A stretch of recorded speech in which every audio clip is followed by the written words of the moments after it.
Yeah.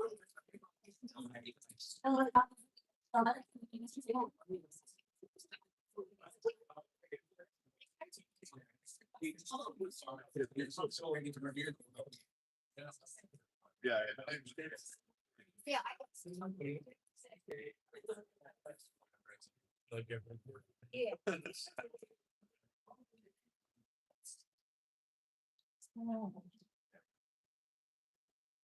We are now ready for the commission meeting, so we're going to turn on the system.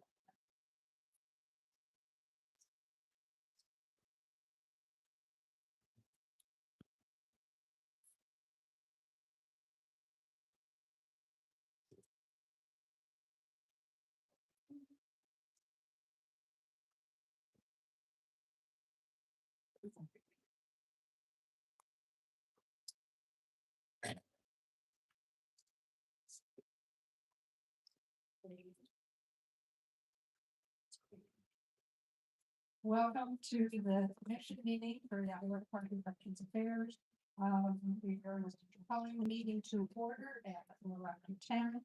I'm going to have George, our first vice, say pledge of allegiance and moment of silence.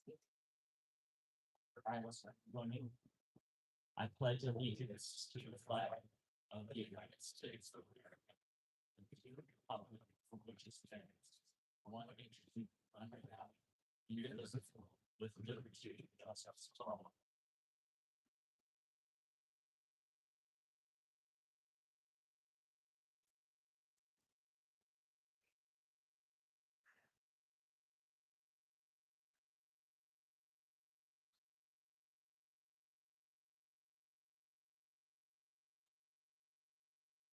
Thank you.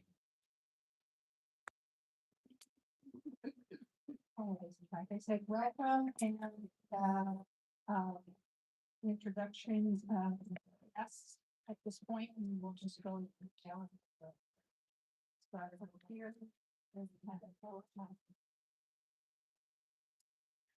Hello, my name is Heidi. I am a dentist, coming from Des Moines, Iowa, representing Oral Health Iowa Coalition.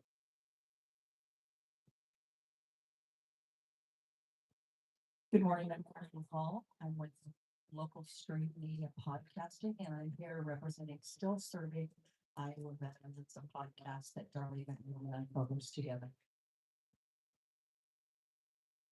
Nathan Wilson, I get.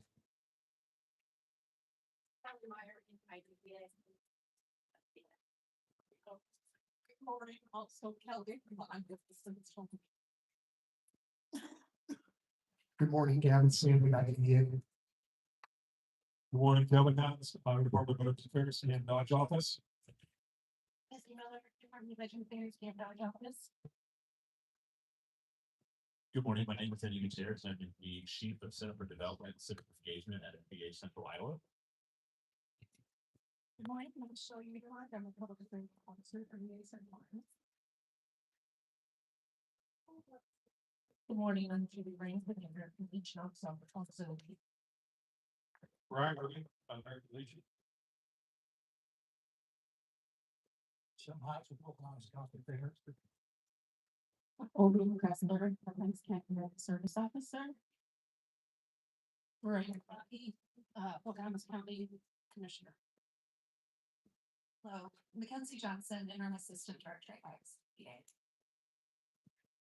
Randy Johnson, American Legion. John Gerber, American Legion. Chip Anderson, American Legion. Wayne Barrett, Met Center, Outreach Specialist. Amy Baldwin, Chris Allen, Dave Wilkins, and Vets. Early last year, I served the Oral Iowa Coalition. I'm the speaker, a dentist. I also represent the Oral Health Department.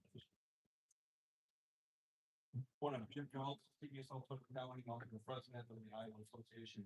County Medical Services. I'm Beyer, Benefits Office. That's what this comment.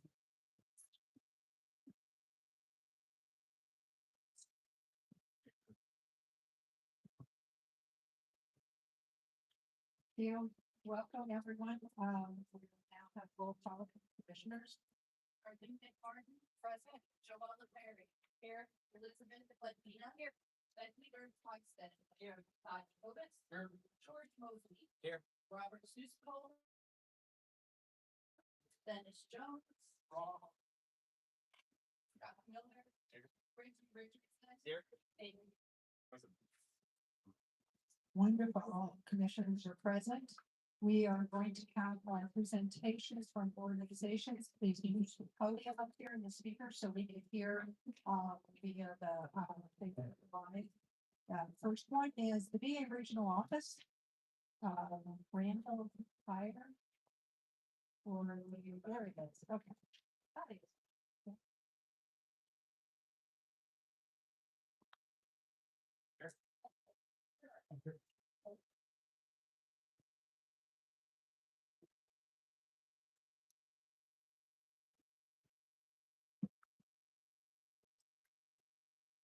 Good morning.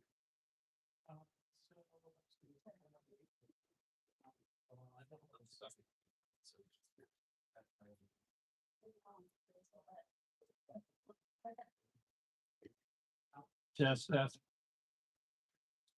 So with anybody that's speaking to, we've got this being broadcasted to an audience outside of here. People hear about it. Carl will get messages saying, we can't hear anything. So you might think it's too loud and talking here. Trust me, they can't hear very well unless you really project. So thank you. no more. Wait. I'll use my. All right, so just to give a quick update what's going on with the regional office. With the veterans benefits, currently it's named 1,092 claims completed this fiscal year. That's how it's like 3/28/26.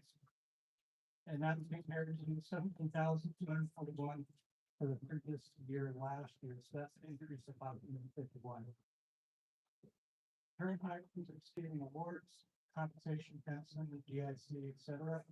That's 61,289 for 118,970,000 benefits paid out compared to 58,288 for 103,373,000. So an increase of 2,001. Additionally, we've seen 3,000 recipients this year. We've had 15 million in additional comp paid out. Now, all three have been employing or bringing some employment. Sorry, could you slow down just a little bit? Claims, could you go back to, how many veterans this year, the 61,000 61,289. veterans, okay? Receiving how much? 118,970,000. Okay, thank you. You're welcome. With veterans readiness and employment, we got the three additional positions with our office called both rehab specialists who goes into our office. And those are going to position the hands of the students who are actually across the state. We're in the process of hiring actually 2 more appropriate counselors as well. So that would increase our efforts as well. Nationwide, there's been a ton of water source workload. So the intent is when we get staff back, we're going to get additional work in here from other parts of the country to help those other states out. Right now, we're serving 1,320 veterans across the state. And we have 5 locations: Des Moines, Sioux City, Mason City, Cedar Rapids, and Davenport. And we're currently getting the district with an request of 98.5 active case loads. So that means that's how many veterans are engaged with our program. So we only have less than 2% that are engaged currently. All right, backlog nationally, continuing focus and progress. There's 87,719,000 backlog claims as of 3/30/26. And that's down on 244,067 from 1 year ago. So 64% reduction so far. the service center definitely makes it blockers there. Going forward, we have some an outreach at Iowa State University next Tuesday on April 7th. And that's all the visions that the AG is going to be there as well for this outreach to that could see that they encourage people to apply and increase the students who are across the state. Nationally, they're continuing to focus on reducing backlog claims even further. There's ongoing enhancements to claims automations process to continue to improve claim adjudication times. And VR&E transition to a new case management system called RAS, or Readiness and Employment System. And we're expecting to start that transition in the first part of June here in Des Moines. By the end of October, I believe the country will be 100%. All right, do you have any questions for me?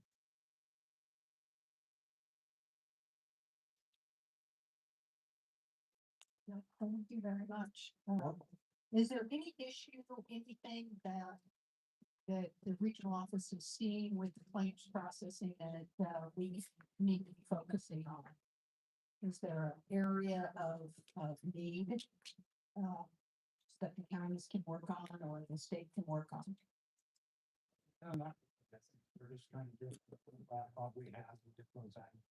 So typically anybody from like professional really is going to plan, they're going to be seeing within about 30 days max. I think they're having about 15. So we're in the fastest in the country as far as that goes.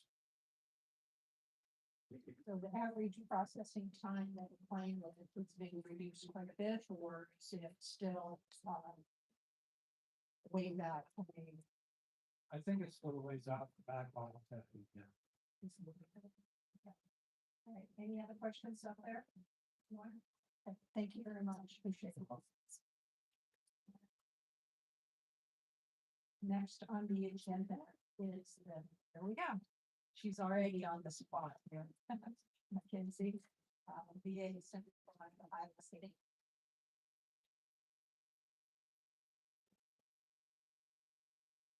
Good morning. Thank you for the opportunity to speak up here today. She said, my name is Becky Johnson, and I am the interim assistant director of Iowa City VA Healthcare System. I am here on behalf of our interim medical center director, Heath Streck. He is currently meeting with Duckworth's team, who's visiting our healthcare system today. So he sends his regards for not being able to make it, but I'm very happy to be here on his behalf. I've worked for the Iowa City VA for nearly 20 years, and I haven't yet had the opportunity to make it over to the Iowa Veterans Home. And so it's really cool to see this campus and the history and all the wonderful services provided here. So thanks for the opportunity and having me. April is an active month for us. We have a full slate of engagement events focused on readiness, volunteer recognition, patient experience, and community collaboration, all of which reinforce the mission to provide exceptional veteran centered. I'll begin with a brief overview of these events. In addition to today's engagement with Senator Duckworth's team, our facility is preparing for several activities. On April 10th, we will be celebrating the 25th anniversary of our renal transplant program. Over the past quarter century, our program has been a beacon of hope and healing for veterans in need of renal transplants. Our dedicated team of healthcare professionals, supported by various departments, has worked tirelessly to provide exceptional care and improve the quality of life for transplant recipients. Since its inception, the transplant program has successfully performed 513 kidney transplants and facilitated an additional 49 simultaneous pancreas kidney transplants and 14 pancreas-only transplants, offering a second chance of life to countless veterans. Our success is a testament to the hard work, expertise, and commitment of our staff, as well as the unwavering support of our patients and their families. As we celebrate this significant milestone, we warmly invite anyone here to join us on Friday, April 10th at the Iowa State VA from 11 to 1. This special occasion will be an opportunity to extend our partnership to all of those who have contributed to our journey and to celebrate and reunite with our transplant veterans. And then between April 13th and 16th, we will conduct our annual workplace evaluation with business subject matter experts, which includes an in-depth review of programs and document reviews, discussions with program managers, technical staff engagement, and walkthroughs of various work areas to ensure compliance within our healthcare system. This visit then is followed by our quarterly Veterans Affairs Voluntary Service Stakeholder Meeting on April 16th. And then later in the month, we will observe Volunteer Appreciation Week. And you're concluding that week with our Volunteer Appreciation Dinner on April 24th to celebrate and recognize the more than 200 volunteers that really play a crucial role in our healthcare operations. Patient Experience Week then begins April 27th with engagement activities for both veterans and employees with the theme of the experience, which is a great reminder of our commitment to put veterans first. And then speaking of patient experience, our most recent patient experience survey data continues to demonstrate really strong performance in our healthcare system. Our veterans outpatient trust score is holding steady at 95%, and our inpatient trust score stands at 93%, and both of these are above the national average. Looking ahead to May, we will be hosting a more robust stakeholder meeting. We recognize that a lot of our stakeholders have not recently or maybe even ever been to our healthcare system. And so we're going to be planned a facility tour. There's going to be training for counseling on access to legal means, and then educational sessions related to veteran-focused services. And then year-round, Center for Development Civic Engagement remains actively involved in supporting homeless and underserved veterans. Current needs include non-perishable food items, sleeping bags, tents, warm clothing, hygiene items, and monetary donations to support outreach and women's programs. These contributions make a real difference in our effort to support veterans' safety and stability. And then within mental health and suicide prevention, our teams continue their mission critical work following the release of the 2025 National Veteran Suicide Prevention Annual Report. While overall veteran suicide deaths saw a slight decline in 2023, the daily average remains approximately 17 still. And notably, 61% of those veterans were not receiving any care through the VA. This underscores the importance of our community-based efforts and outreach. As spring is often a high activity period for suicide prevention, we encourage ongoing buddy checks and engagement across our veteran community. Every call or message truly can make a difference, and please remember and share that 988 is the suicide crisis line and is available 24/7 for confidential crisis support. Turning to facility improvements, we continue to advance several major construction and modernization initiatives. Our interventional radiology cath lab expansion is moving forward and will include a third electrophysiology lab by fall of 26. Our Building 50 expansion, which will add 2 floors for specialty clinics and the women's clinic, is on track for early fall completion. Our West Burlington outpatient clinic expansion began last April and is expected to be completed early this fall. Other projects including dialysis renovation, our inpatient mental health remodel, histopathology lab expansion, and key infrastructure updates such as electrical improvements, fire alarms, and our electronic health record modernization continue as the overall modernization plan. And then passing on presidents and our director and the entire leadership team, thank you for your continued partnership with advocacy, and we remain dedicated to provide the best care possible for veterans, and thank you for having me. Any questions? Yes, Darlene, unfortunately. I'm Mackenzie Elizabeth, Taney County Veteran Service Officer, American Representative, American Legion. Couple questions. On the stakeholders meeting, we used to do those, we used to do on the line, and listen to those. However, I went with a client to the Whitehill City Bottle. I went with a veteran to get to listen to his exam. And the doctor informed him that she doesn't diagnose, she only treats. We have to have diagnosis for our service-connected disabilities. I don't understand, if they don't understand that that's very important, what they put in those health records, the VA at the regional office and the company doctors do look at those. I was at my own exam and the doctor said, well, we were told that our health records don't matter. these are the most important things that our health record, your health records do matter when we do claims for comprehend. So if there's a way that maybe the counties again could meet with the stakeholders or have a meeting with the general manager of these speakoffs, I offered that. I still got that phone call that was 3 months ago. It's just simple. If it's a problem and it's diagnosed, please have them put it in the VA health records. That's that's why the counties are sending the veterans back to the doctors. If you don't have a diagnosis, they can't get it compensated and claimed without that diagnosis. And it's listed as a problem. You can look in the health records, problem, but they won't diagnose it. We need a diagnosis.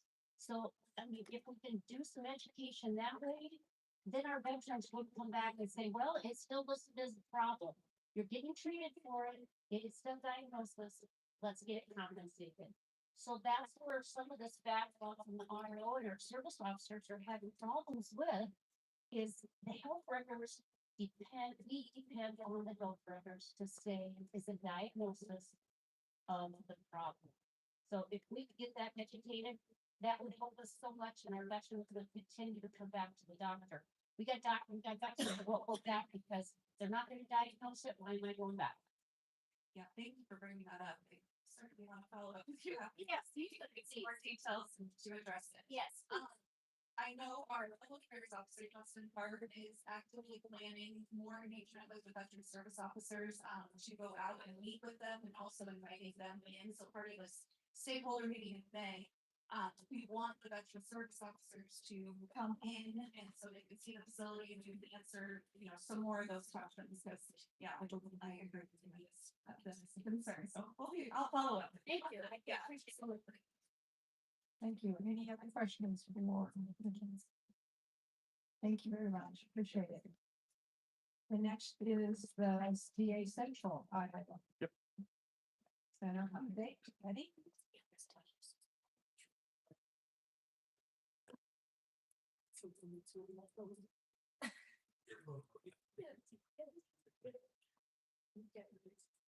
I actually do talk a little loud, so we might back it quite a little bit.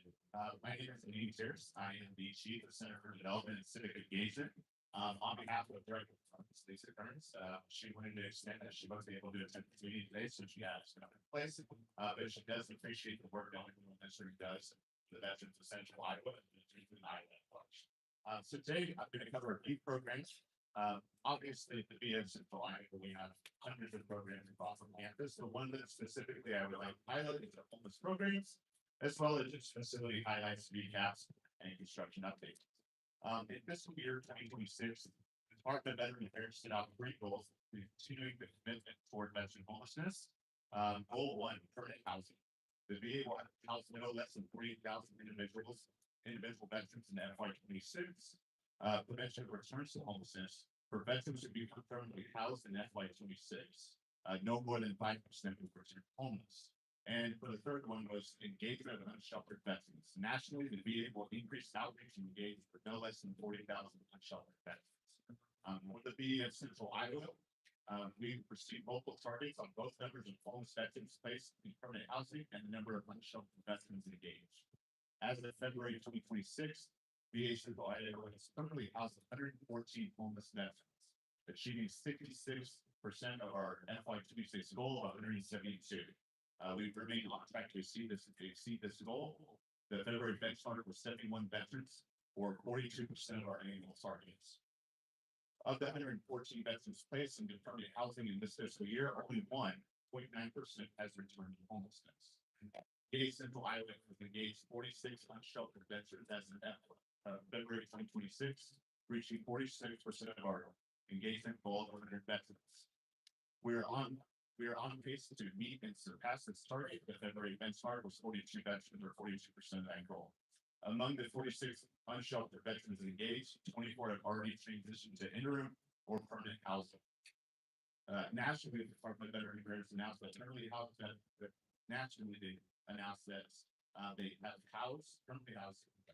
51,936 homeless veterans across the country in fiscal year 2025. That number is 4,000 more veterans than the VA house in 2024. The nationwide numbers include the 196 currently house veterans, the VA supply of healthcare since House. This is the VA's best natural performance metric since it began tracking the number of individuals permanently housed instead of the total number of permanently housed placements, ensuring that more accurate count the number of veterans that we help. These placements have led to 46,552 veterans nationwide, exceeding the national goal by more than 22.5%. Moving to FY25. Currently, the VA supply has earned a 95.2% plus rating from our veteran satisfaction survey result. That compares with the National VA Truck Survey results demonstrating veterans across the country at 93.3%. We continue to score above the national benchmark in the trust score, which indicates a steady experiences across the organization. The American College of Emergency Physicians awarded VA Central Iowa Healthcare System Emergency Department bronze standard level 3 geriatric emergency department accreditation on September 19th, 2025. Led by our wonderful team that we have down in the emergency department, Dr. Becky, Patrick Reginald, and other colleagues. The VA Central Iowa Healthcare System accreditation signals that our institution will focus on high standards of community and engagement with older adults. On Fridays, we've expanded the use of the better medical care to include currently experiencing homelessness. Fridays, we deployed BNC to community resources and referral center, our CRC at downtown, and to provide primary care services to all veterans, walk-ins or bulk-in. We coordinate with our homeless coordinators to have veterans come into service. Highlight from the gates for veterans. Last week, 6 players from Gregory softball team and the Daughters of American Revolution teamed up to serve 75 pieces, as well as 15 pies of 180 staff and 130 veterans. This event was well received, and it was definitely one that we will continue to do along with the civic property that we have hands. And so, additionally, the veterans town hall that we had last night, where veterans were informed of VHA updates, current eligibility standards, and community resources. There was some pizza Q&A session with our leadership team and me. While we don't have exact news yet, feedback is positive, and we look forward to having another event in September. For construction updates, telemetry, building 1 West 3rd floor renovation creates 10 single occupancy telemetry rooms. Really excited for that will be 14. Our steam tunnel project still in the works. A lot of construction going on here in Vegas right now. It's been there. The expansion of the facility meets steam line and chilled water piping by 925 linear feet. Service in the tunnel. We do currently have our lab edition has now started. If you guys come to our main campus, you'll see at our front entrance there is a giant pool that is about to be made there. That will be where our lab edition goes. That will be 9,830 square feet building expansion. Basement and first floor. 1 West. Modern space of consolidating Ledvina existing files in the Auditorium. Building 3 annex has been demolished that space. That was the building that was unused that was next to our building 3. It was abandoned. It was a vacant building for several years, and we finally have moved. Building 1 level 1 clinics. That is a renovation of 13,200 square feet. Building 1 will be renovations to occupied by oncology, focus, and healthcare programs, multiple healthcare programs. And then our last construction update that we have is foundational services building. That is 11,000 square foot building located south of building 25. That will be our key management place. That project is currently in design phase. Any questions? Yes. A lot of statistics there, but I just have a question. I can yell out that. That's right. All right, my question is, there's been a lot of layoffs in Iowa, and the veteran loses his health benefits to the company that he's working for. How, and they're not signed up with the VA, and he goes to the VA, gets signed up with the county director or wherever. What's the timeline? How long will that veteran wait to find out if they're eligible or not eligible, what category they're going to be put in? Do you have any statistics on that? I can provide a follow-up information to you on that. I certainly can. If we're talking specifically of just finding out if the veteran is eligible for VA care, that could happen quite rapidly. I mean, so if they have the necessary documentation available within that day when they done it, usually most veterans don't have all of the necessary documentation that the government would ask for a lot. But if you have it readily available, that answer can be answered quite rapidly within the same day, actually, in a few hours. But if we don't have that, we could provide follow-up for those veterans. Just so we know that we need to fact check this with them and make sure that they're eligible. But let me get you some actual numbers on that if I could. I'll get your name so we can provide that. I'm a Catholic as well, and when I turn in the paperwork, some of my clients aren't getting the letter that they used to get years ago. Yep. Saying that they're in services, and then I'll call, and I'll call, and then I'll call. It goes back and forth for days. So is there any way that they could go ahead and get the letter, sit back out for them like they used to get? Let them know that they have services and stuff like that, because sometimes they'll get that booklet like 6 months after. And they're already upset because they haven't got a phone call, a doctor's appointment, and we'll mark on there that we want a doctor's appointment. But no doctor's appointments, nobody's fault.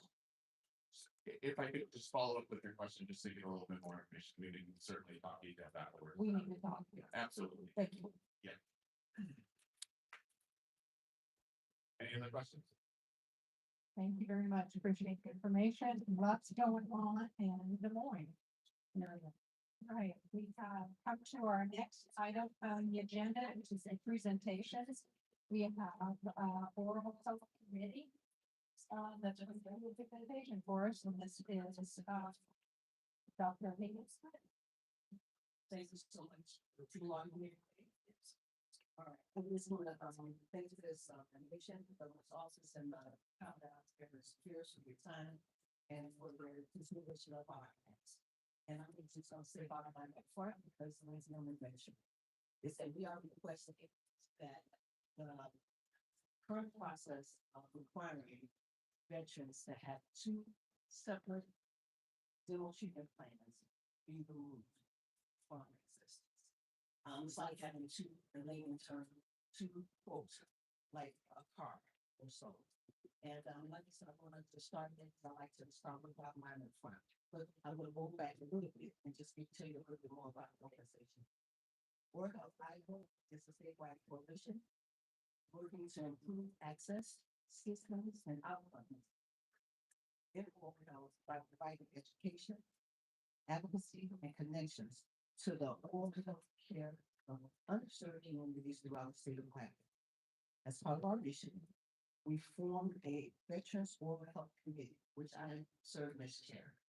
Dr. Stigler, retired Brigadier General of the Air Force, great, is also serving as chair. And we work together as part of this committee. This is what we know, what we've learned, that 15% of veterans are eligible for dental care in the VA system. 15%.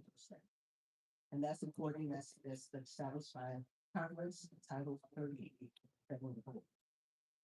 In partnership with the American Institute of Dental Health, we spent the past 3 years doing research, engaging community forums, and holding summits to find out what more can we do to support our veterans in the space of dental and oral health care.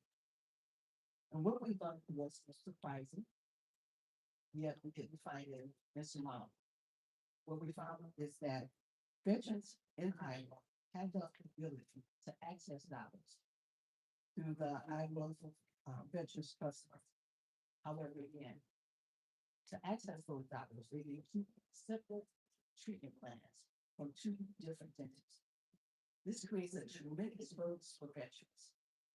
First of all, if they live in a rural community or a health professional shortage area, and there's only 1 dentist, now they have to travel outside of their community, potentially out of their home, to get a second dentist to provide them with a treatment plan. This places a lot of burden on veterans that are already burdened. And so we think that we can help provide a solution to this. But before I get to the solution, I would like to also give you a little background of me and the work that I've done. I served about 18 years in the Army National Guard. I was a dentist. I was commissioned as a dentist. Upon completing dental school at the University of Iowa. My work included bringing up the readiness of soldiers, particularly during wartime situations. From class 3 classification, meaning that they were not definitely ready to be deployed. That meant that we had to move a team or repair team, whatever necessary, so that soldier can be deployed. Because what we were told our mission was to prevent that soldier from having an emergency within 12 months of being deployed. Because that would take them out of the field of work that they're assigned to and trained to. And that was a good thing, particularly in the doctors that were that's doing registry of the storm and they were Afghanistan after 9/11. But that's the work we did. And all hands were on deck. Those of us that wore the uniform and those that were private practice. Now, to fast forward to today, 2026, to imagine that we may have help supported a soldier to serve,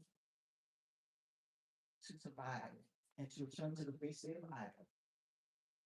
Now required to have a hip replacement surgery or a knee replacement or radiation therapy. But they cannot get that done because they don't meet the dental readiness test or classification is unacceptable. And so, the solution.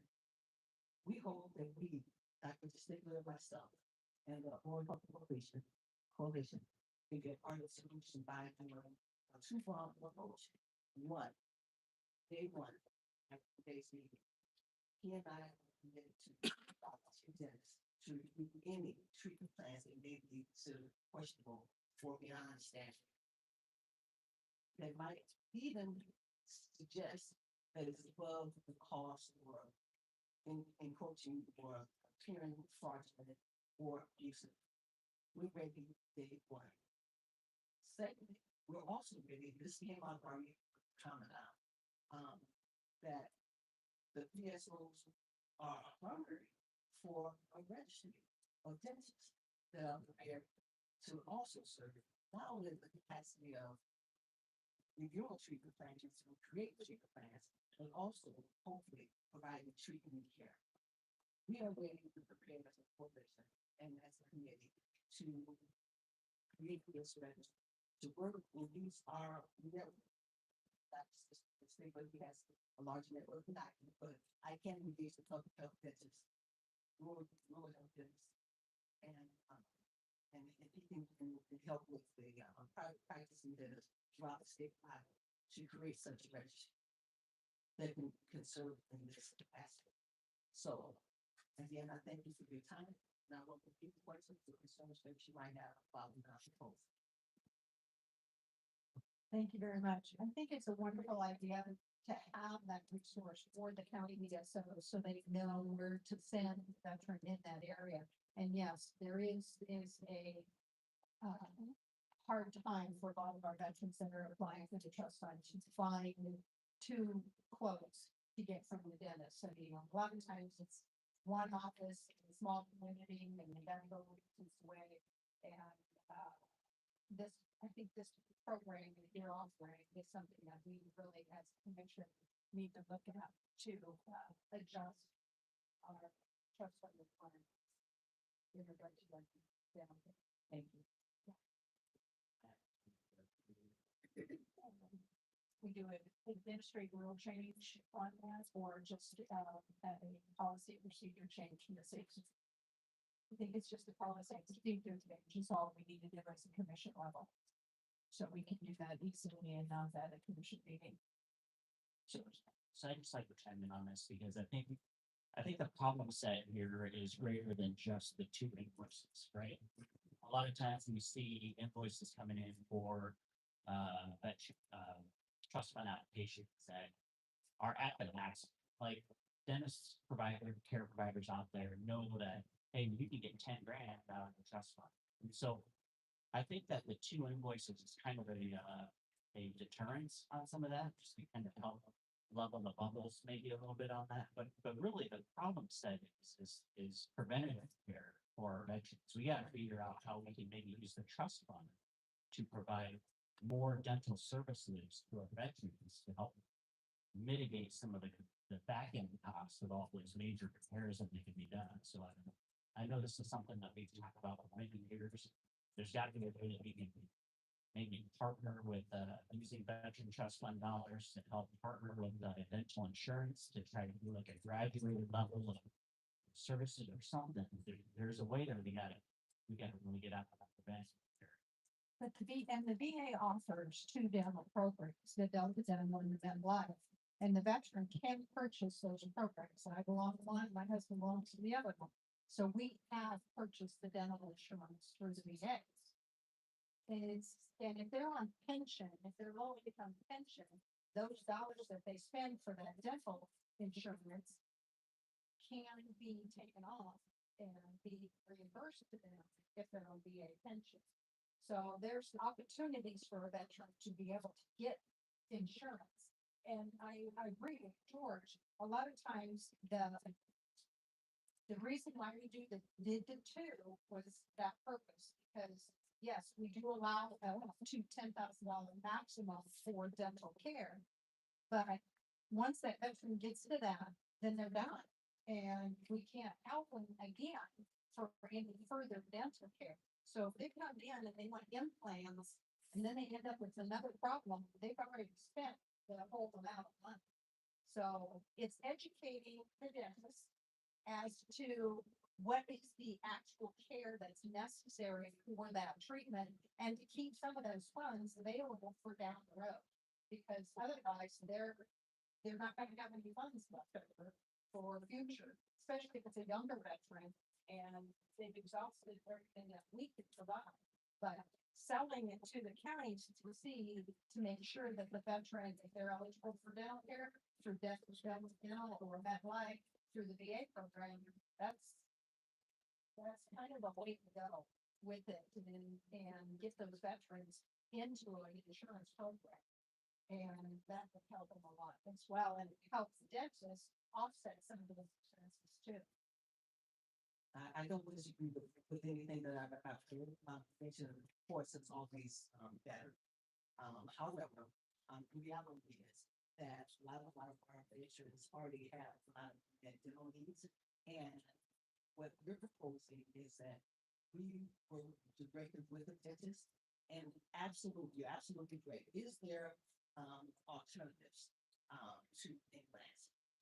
When we are making the teeth, we can have a conversation with the dentist to say, you know, there's caps in these dollars. Is it possible for a set of implants that you consider? I don't know, we're going to a partial measure, said, but that's the sweet to the very significant.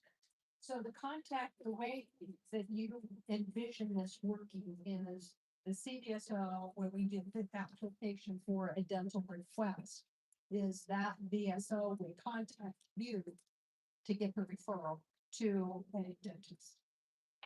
Is how is they going to know who, unless you have that directory of dentists in that throughout the state of Iowa? So first we have to do, okay, Okay. so that's who I have.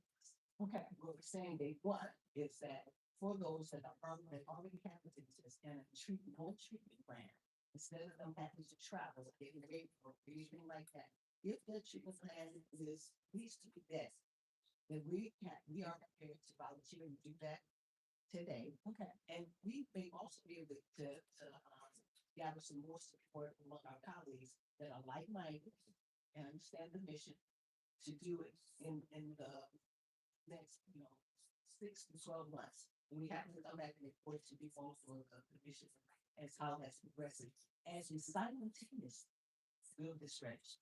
Perfect. It sounds good. That's Right. So we would, so when the trust fund comes through with the request, you will vet that plan to see whether or not it fits in that, if there's only one, estimate. So we'll have to get that information. Yeah, so do we want to take a vote on changing our policy procedure and requiring that under the trust fund requests that they would be vetted by this organization, the Oral Health of Iowa Committee.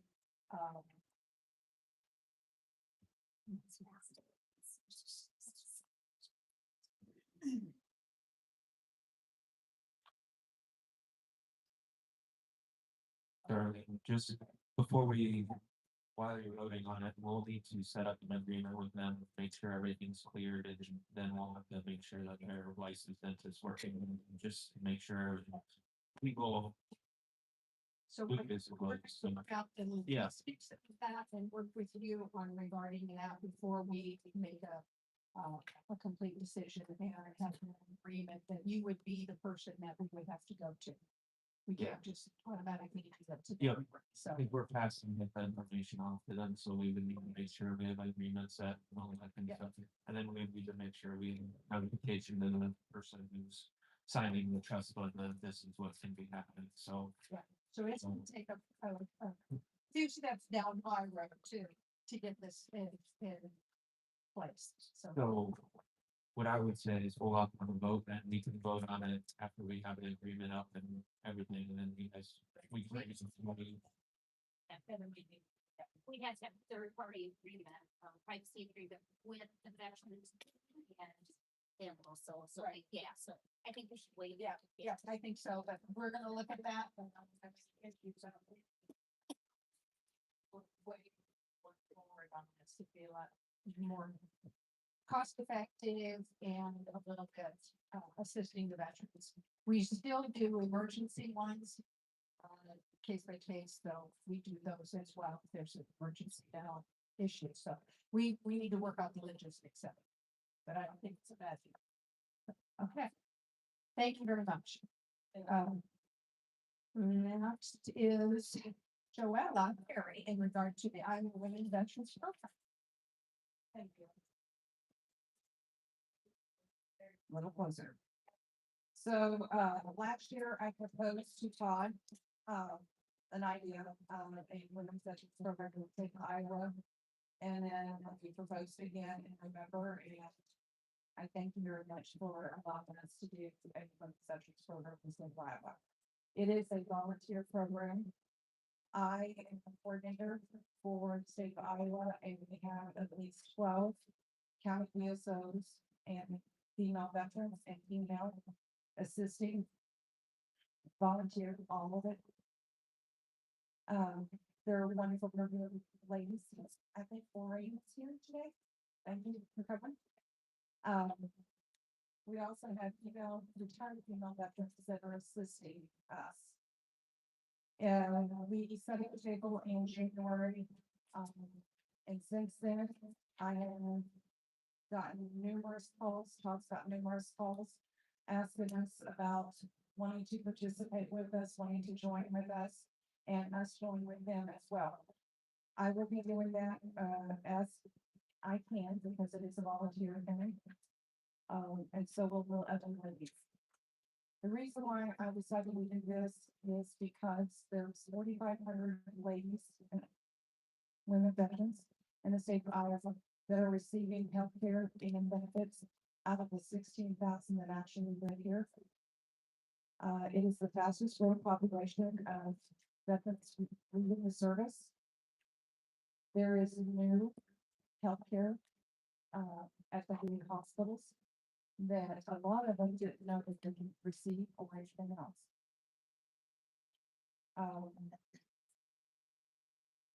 Our goal is to provide awareness, support, and resources to the veteran service officers in the state of Iowa. We are not here to take away from anybody or anything. We are here to provide some resources. However, if there is a female veteran that wants to proceed on just connecting with another female, we will try to resource that to them as well. Eventually, we will have a site on the IPA website. But I'm very excited about coming up again. So June 12th is Women's Veterans, National Women's Veterans Day. And we are going to be having an event. It is from 4 p.m. to 8 p.m. at the Suesakul Shriners in Altoona. This event is a meet and greet. It's more or less, we'll have vendors there, we'll have female veterans there, we'll have legislature there, we'll have other people there. If you're interested in setting up a table or something else, get with me and let me know. I'm setting up tables with names on it so that those tables are reserved. We've already got several. And everything looks like it's going great. I will be doing an event with Heidi for the Veterans Conference, which is April 18th. Many of you have those, and I think it's been on the website as well.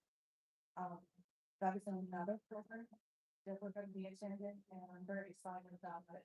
I'm asked to go to a program in 2027, so it's already starting to look out that far, and I'm excited about it. And I really hope that if you have a female veteran and you know about the female veteran, inform them that there are benefits and healthcare changes out there. It's not what it was 20, 40, 60 years ago. Even 20 years from now, it is completely different. There's so many new programs out there. And we really want to see as many female veterans receiving benefits. Thank you.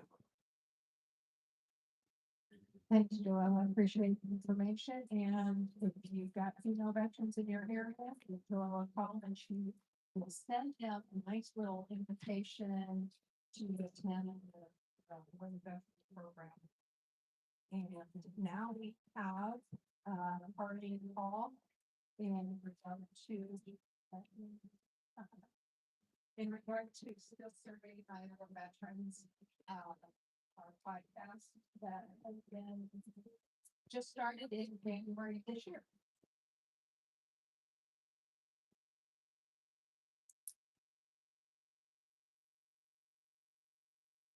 Good morning, and thank you for allowing me to be here today. Thank you to the commission for allowing us to be on this agenda today, so we can tell you about what we're doing to support Iowa veterans. I've worked with Darlene in several capacities. I'm a former VSO in Fremont County for 5 years, and I stepped down when a veteran stepped up to have the job. I am not a veteran, but I got the job by default, and I loved it, and I enjoyed it, and I was able to serve a lot of veterans. And having said that, let me just take a moment to say thank you all for your service, each and every one of you, and for the service that you continue by serving on these commissions and serving in the manner that you are serving veterans. We started this in January. We were at Veterans Day on the Hill. And at that point, we were a concept. It was a concept. And since then, we put out one show a week. And since then, we have had 17,488 views. And we have in excess of 5,000 unique viewers. So people are coming back to revisit the information that we're putting out. I want to give you a little bit of the demographics that we're reaching as well. We're about probably 52% female and 48% males that we're reaching. So to speak to Joella, we would love to continue to tell your story, Joella. We're reaching 55 to 64-year-olds at about 26%.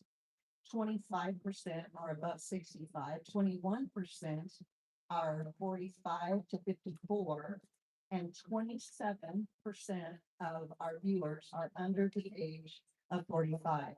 So as you can see, we're reaching a broad spectrum of ages and war eras.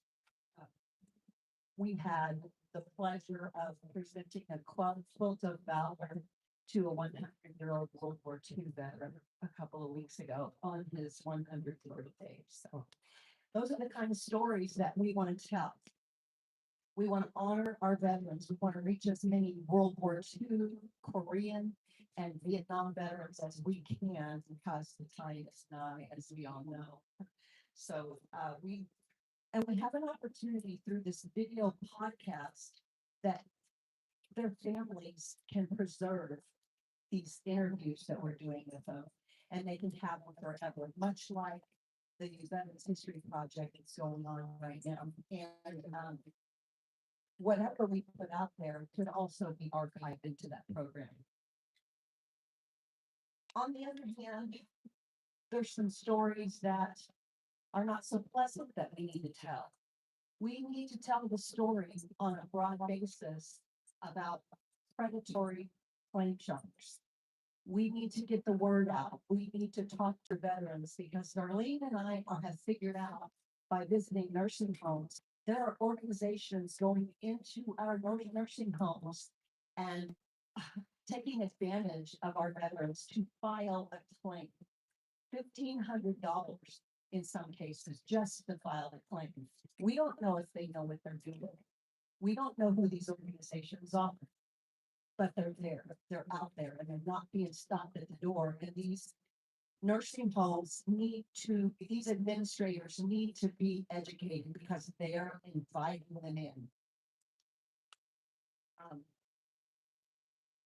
Excuse my demeanor, but that gets my dinner up. We are telling lots of stories about the quilts of valor, about the ladies and the organizations, some men who are quilting these gorgeous quilts and distributing them to honor our veterans. And we have been able to visit Nishnabotna Quilting Guild and the for veterans from Woodbine, Iowa, and there will be shows coming up on those. We are having to add more days to our podcast. You're 1 day a week, but recently we added a Wednesday where Darlene posts a post called "In Case You Didn't Know." She put out information about the national parks passes for veterans. Today, we will see a piece on the Iowa Veterans Courts. And again, we will be addressing the claim sharks. In addition to that, in our show, we've been able to connect with mental health organizations. We had a nice interview with an organization called NAMI that I'm sure you're all familiar with, and how they are helping veterans and giving veterans tools to deal with mental health issues. Additionally, we have been exposed to an organization called Horses Health, and we had a veteran invite us in to video his horse therapy session in a program called Gala. And we went to hear from him afterwards and speak with him about his experience in the arena. The horse helped him address control issues. The horse helped him address fears, and the horse softened his heart. And as you know, when you're dealing with mental health issues and when you're dealing with post-traumatic stress syndrome, the first natural resource is to put up a wall and harden your heart so you don't have to feel anything. And these horses are breaking down these barriers. And we are so excited to be able to tell the stories of these tools and show veterans across the state how there are so many more tools to put into their toolbox. But we need your help. As I said, we have had 17,488 views, and that is in the count of 10 posts. So we're averaging about 1,700 views per post. But if we could get everyone in this room to share, and if you want to pull your phones out and pull it up right now, it's called Still Serving Iowa Veterans on Facebook. And you can see how to reach us. Please share that. The story with the Oral Health Coalition. We would love to follow your story. We would love to follow that. We would love to get that information out. to veterans across the state. Because that's our goal, that's our passion. We want to get the information and the resources to veterans who need them. But again, we need your help. We have a goal to have a conversation and an interview which with each of the county veteran service officers in our first year. And if we need to do that through a Zoom meeting or a Google Meet and project that out through Facebook, we can do that. The more that we can visit in person, we can talk about what's going on in your counties. We talk about programs that you have and outreach programs, and we can get those out across the state. And it'd be a perfect opportunity for VSOs to network and talk to each other about programs that are working in your county and share that with other VSOs. So we would ask you to please share that out. If you have contact with a VSO, please encourage them. We have done podcasts talking to general public and veterans concerning getting to the county veteran service office. We are doing our due diligence to get veterans to visit their county veteran service office, whether that's to find resources or whether that's to file a claim, to walk in the door and have a conversation and see if they need to file a claim. These conversations need to happen. And we just want to do what we can to support the state of Iowa. And we want to see how the state of Iowa can rise back to the top, to the cream of the crop in veteran services in the United States of America. For hearing me today, thank you for your service, and we hope you'll support us. Thank you, Darlene. Like I said, we started this the end of January, and for 10, 11 programs in the books. And today Carlene is going to be walking around with the commandant and videoing the Iowa Veterans Home to make sure it gets posted and shared throughout the state of Iowa. So the next one is Jim Jones from the Iowa Association of County Veteran Services.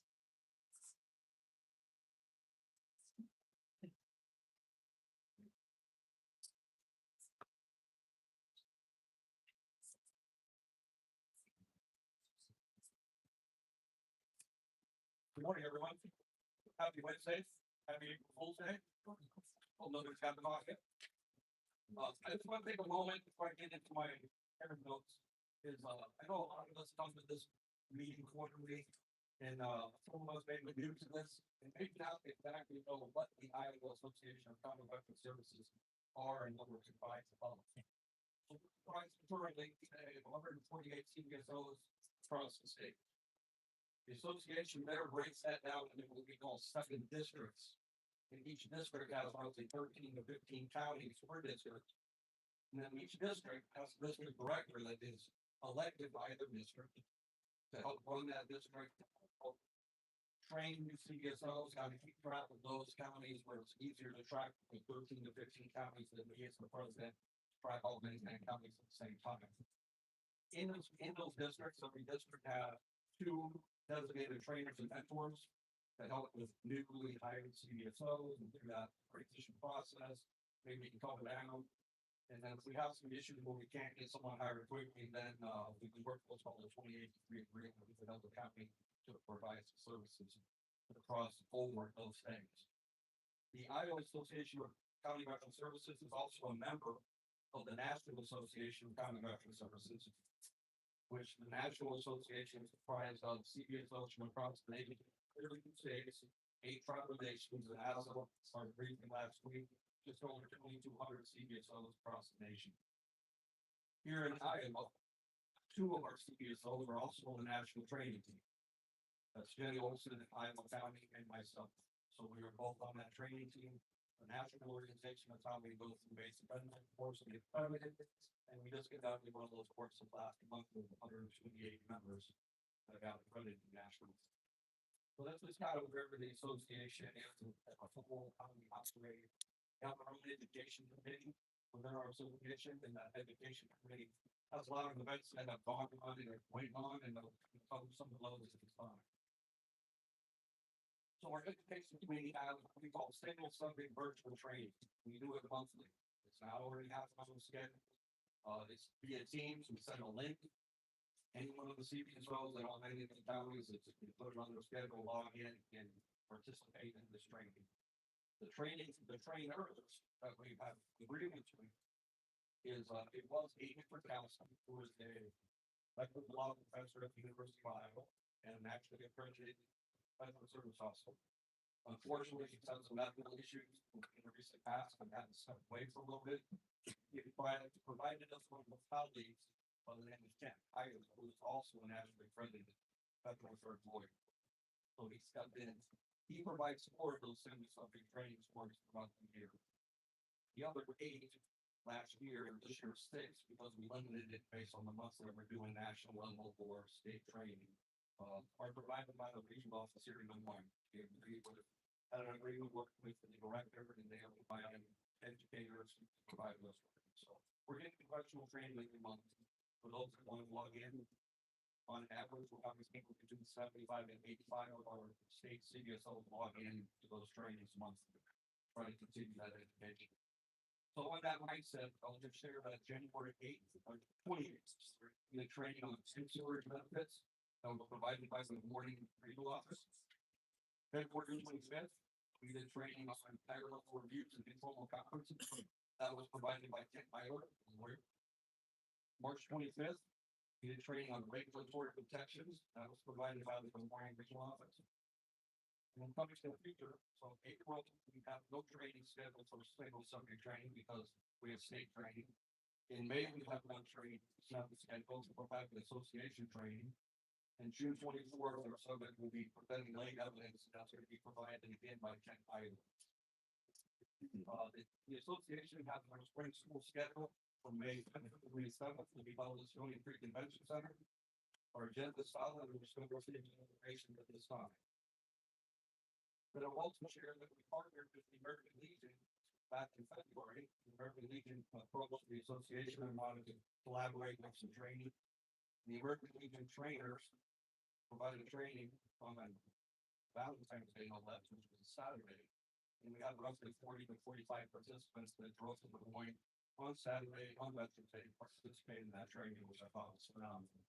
And in addition, not only did we have the American Legion trainers, but we also had a representative from the Des Moines, Colorado, at Wolf that attended and provided some great inputs from the Colorado perspective.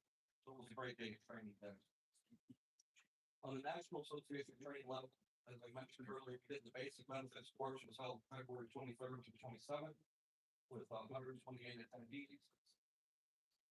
Then they have their national conference coming up May 31st through June 5th. It's not only just their national conference, the national organization has 3 different levels of training during that week. One of them is called Certified Veterans Advocate class. That's going to happen May 30th and May 31st. And this is a conference of the region development. Then they're also doing the basic benefits course in person. We haven't done that since prior to COVID. So they're providing the basic benefits course. That's the course required to get funded. They're doing that in Reno in person for May 31st to June 4th. And then they're also doing, before that, they're doing an advanced appeal course virtually April 2nd through April 3rd. In their series of training, you must have an advanced appeals course prior to taking certified veteran advocate course. And then later this year, the basic benefits course virtual is September 28th through October 2nd. So they do those trainings 3 times a year. The next thing I just want to mention is the monthly statistics. Every one of the county veteran service officers gets a report from the White regional office. And I just wanted to highlight a couple of things between January and February. January, we have 1,331 new awards with compensation for that month at $106,964,161. In February, we increased that. We have an additional 1,600 new claim awards, and that month we increased to $107,743,820.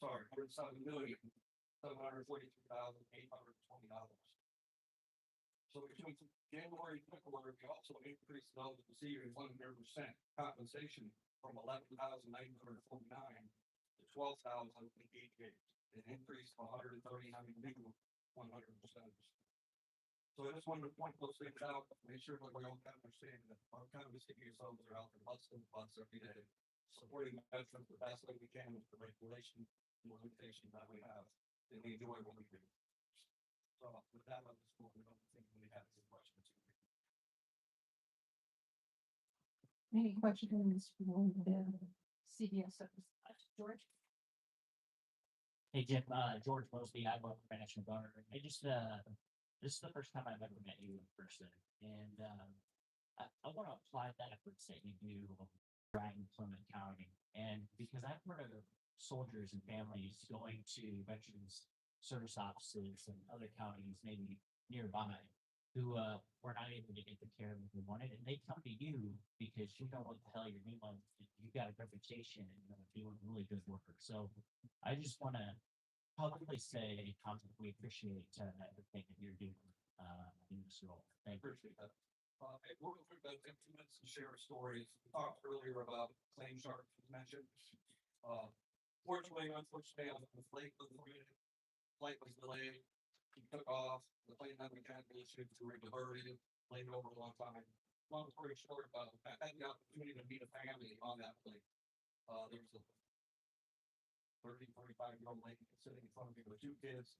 I learned quickly that was also with 4 more kids sitting a few rows behind us. He just through our conversation determined that she's not a Navy chief. Her husband was also in the Navy and was not really, and it was never really decided or learned yet if he's retired or not retired. But then I showed what I do now. I shared that I'm retired with 30-year master chief of the Navy. We had that commonality. And then she shared that her husband had just had a VA claim done through a claim shredder, and the majority of his claim was denied. So on one of our breaks, I provided a card to him. We got a little chat. He said I would be happy to chat with him. Get some documents done so I can have access to his account. Not that I can guarantee anything any better, but at least it's another time I had some experience with looking at his claim, see what was done, what wasn't done, make where we can find those battles. And that's just something that we all do. I think everybody's sitting here, that's the passion for us to have a little how many times talk to people that all the same, because we have the passion for open veterans. One more quick thing, I just got the same decision back yesterday for a veteran I was working on since November of 2024. Did his claim denied, it's supplemental denied, the higher level review and finding out of approval. And he was approved yesterday at 100% in 3 SMCs. Now we see $513.84 a month, which is over 70,000 on the back pay. That should be hitting his account today. So, again, his daughter and I had to cry on the phone yesterday. When I called her in Wisconsin, tell her her father lives in Lamar, Iowa. Somebody. So I mean, that's the impact that we have. This. So that's we have. Cool. I appreciate that. I do get a lot of folks from the 185 and 113. They just did be playing for the common members. We're from Suesakul, always. You should be more. You're going to be busy and then expecting your office doing claims, which is very applicable. But thank you very much. We County Veteran Service Officers, as you know, I was a 28-year CVSO, and that doesn't mean you have to be retired either. So we will continue to refer and support education and training for CVSOs. All right, now we're on to Gavin to do a presentation for the benefits and the cemetery system. Okay, how's everybody doing? And yeah, we see a big benefits and cemetery for that Department of Veterans Affairs. Just a couple of updates. Some of the things that have gone on within the cemetery, as well as updates, on our benefits / training team. So as many of you knew or know, we had the distinct honor of interring 2 islands that were KIA from the attack, the drone attack on the 103rd ESC, United States Army Reserve, located down at Fort Duquesne. On Saturday, March 21st, we interred Major Jeff O'Brien, Sergeant Declan Cody, where they're finding a resting place to gather Beyer Cemetery. It was a beautiful, warm Saturday day. Both services were very well attended, and just being able to do that final piece for those islands that laid their lives down for our country. It's a humbling and honoring experience. My staff did an incredible job out there, getting things prepared. From the working with the casualty assistance officers for the United States Army Reserves, the honors details, shout out to Julie Seek and Senator Haugsted for their efforts in the coordination piece. They're conducting services as cemetery representatives. Just very proud of them. Shane Laycock, our cemetery meeting grounds, and the rest of the team just getting things prepared in a timely fashion and being flexible. It was a long day on that Saturday, but you know what? That's what we do, and that's what they did. And just again, it was an incredible day, honoring the sacrifice of those two islands. Just some updates on the cemetery. Last summer, which I don't know if many of you heard this, it was kind of something we kind of kept on the lookout because it was going through litigation and the legal part of it, but we had a try to do a U-turn of our cemetery gates. And if you know the front entrance of the Auditorium Cemetery, a 40-foot or 50-foot semi truck and trailer cannot maneuver that U-turn. It's not feasible. Well, he did, and he did so by taking out part of our gate, as well as our shrubs in the center aisle there in our gate. And so after working steadily with the insurance company and the company itself, Nathan Wilson still not very happy about it, but we're starting to see groundwork to get our gate fixed and our shrubs replaced to get it looking pristine again. So that's been an ongoing battle, but we're getting through that process, so we'll start seeing some resolution here hopefully soon. The gate's actually being fabricated, and then it'll get updated when they can install it. Also, this year we were awarded to the Veterans Affairs Cemetery Program Grants Program federal dollars to receive funding for more columbarium walls at our cemetery. We are currently on columbarium wall 10. And so we go through 12, and so those are going to fill up fast. And so that project is there to build more walls in that western part of our cemetery.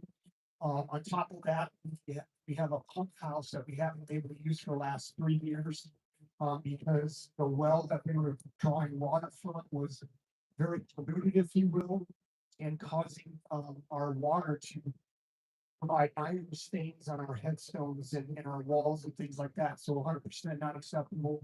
So we shut off our irrigation system, and we've struggled the last couple of years to maintain the integrity and the standards of our grounds because of not being able to properly irrigate or water our grounds. Thankfully, we've had good rain to be able to keep our grass green for the most part. But that grants program is also going to aid in getting the pump house functionable again, the filtration system functionable again, and that get our irrigation lines working again so we can keep those grounds green and pristine. Last thing with the cemetery, the end of February, and this is my second year now being a part of this. The Veterans Affairs History Project has a project or a program where they provide funding for local community schools to do this program called the Untold Stories Program. And this year, Adele DeSoto Whitlow Middle School and Johnston Middle School, so local middle schools, most of the cemetery had students that were given assignments to prepare stories on veterans that are interred at our Iowa Veterans Cemetery. this year they focused on, the United States Marine Corps. And, we had, five, Marine Corps veterans that reached at the cemetery that students prepared these stories about. They told their untold stories. Unfortunately, I wasn't able to be there, but, Sidra Hope was one of our STEM reps. She was the lead for this, and there's gonna be several pictures we're gonna post here soon that were taken, that were released. It was an amazing day, and the students from both schools did an amazing job of telling the untold stories of these veterans buried at our cemetery. Lastly, kind of switching gears for upcoming events. We're going to be conducting our second of two annual state trainings. That's going to be April 14th and the 16th. That's Stony Creek and Johnson. We're fortunate enough to have a partnership with the National Veterans Legal Services Program, NVLSE, out of DC, to come and provide instruction, a 3-day strenuous instruction or training, ranging anywhere from the claims process to higher level reviews. It's a great 3 days worth of training. Right now, we have over 70 registered for it, so we're looking forward to having those registration participants there and having some great training. Also coming up next week, Beth Dales has kind of worked with Iowa State University. And there's going to be a benefits fair, kind of a small benefits fair, a 1-day fair at Iowa State's Memorial Union, which is right there off of Welch Avenue, right there on the campus area, where we're going to be having assistance from the VEA, the VR&E, VHA eligibility, education, Iowa Works, home-based Iowa, and then we're going to have VSO representatives from the VFW, IDVA, and VSOs from Wayne County, so Joella, Iowa County, and Story County are going to be present. Really, the purpose of this is again to, I guess a lot of people don't realize that the universities that are veterans, both faculty and students, that maybe not know the police process. And so we're reaching out to those, and not just for Iowa State University, but also the surrounding communities as well. And the goal here is again to just provide education, provide assistance, and if the claim is needed to be filled out and filed, and we have people on spot to do that. What this is going to lead to is a possible large scale claim split at Iowa State University, and the VA regional office. They do claim splits across the state of Iowa, once a year, basically, maybe twice a year. And we're looking at possibly in the fall of 26 to have this large scale claims clinic partnering with the VA regional office. Good stuff. Also, I'd like to highlight, every quarter, people that I've been, that we've been working with. And I want to highlight Paulline and Camden County for just a quick moment. Peggy Becker and her team are doing an amazing job over there. And she reached out to me, and I want to tell the story because it's quite unique, and it's what these PSOs across state line are doing on a continual basis. They're coming up with these great ideas on how they can reach their veterans as far reach as possible. And what Peggy Becker and her team has come up with in Potawatomi County is a mobile claims clinic, or excuse me, a mobile service office to the towns within Potawatomi County. And so her county purchased her a mobile vehicle that's going to be decked out in all office equipment. And she's going to drive around, her team are going to drive around throughout the county starting this month. They're going to go to different towns and set up shop and go to their veterans as opposed to veterans coming to them. And I understand Potawatomi is a little bit bigger county than most counties, so probably have a little bit more money. But just outside the box thinking and what her and the team come up with, I think it's going to be really cool to see and how this develops into something probably pretty special in that county. And so they gave me input on different towns in Potawatomi County throughout the rest of the year. And so I'll be paying attention to that and just maybe talking and seeing their process, their program, and maybe it can be something for other counties to take a look at, down the road. It's quite neat. And then lastly, April 25th, speaking of Paulline County, they're gonna have a big Veterans Resource Festival. And so Lieutenant Colonel Mosby, this is something not just for, veterans, but also for, service members within the Iowa and Air National Guard, in that area, as well as veterans. So, big event there, the flyers here. Kevin's going to be representing the Iowa Department of Veterans Affairs that day as well. So we'll have them to top display. But they've got just a plethora of organizations that will be present that day to provide, services to our veterans and our current serving service members. And I know that Lieutenant Colonel Mosby kind of briefly talked about it, but we do have yellow ribbon events coming up. We're projecting sometime in the fourth quarter. Those events take place throughout the state of Iowa with all of our soldiers and airmen coming back from the deployments over in the Middle East, throughout. Some are already back now, and some that will, continue to come back. So once we have that information, we'll work with the yellow ribbon event coordinator for the Iowa National Guard and make sure that we have representation across the state for these events. So we're looking forward to that. That's it for my foxhole. Does anybody have any questions for me? Thank you, Gavin.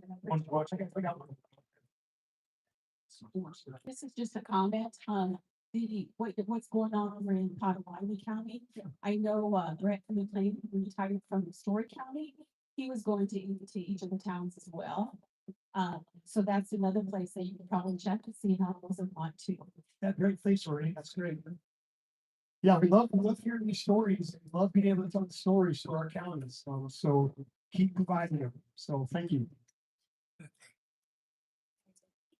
And I think tracking, the numbers, that type of thing would be very beneficial to know how all of those things work. We need accountability for those programs that are out there. And that's the big difference in making sure that if it works in one, we can at least duplicate it and provide it in another. But having those numbers really makes a big difference. The next is Nathan Wilson will be presenting for my Wilson legislative update. Somebody leave their glasses up here. Well, I do.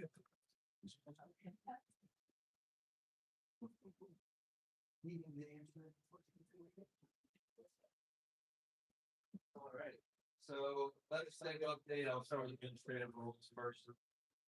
So there's been some changes, our legal counsel, has, reviewed the rules.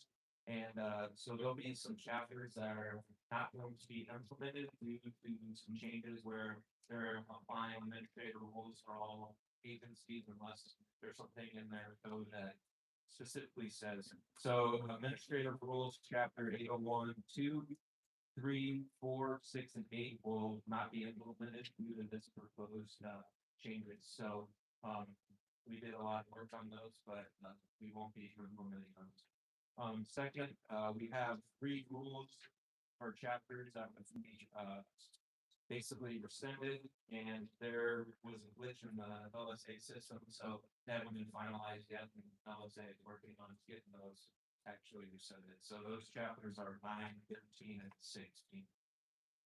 And then chapters 1, 7, and 11 will be published on April 15th in the rules bulletin, and notice of intended action hearing on at 1 o'clock on May 8th. So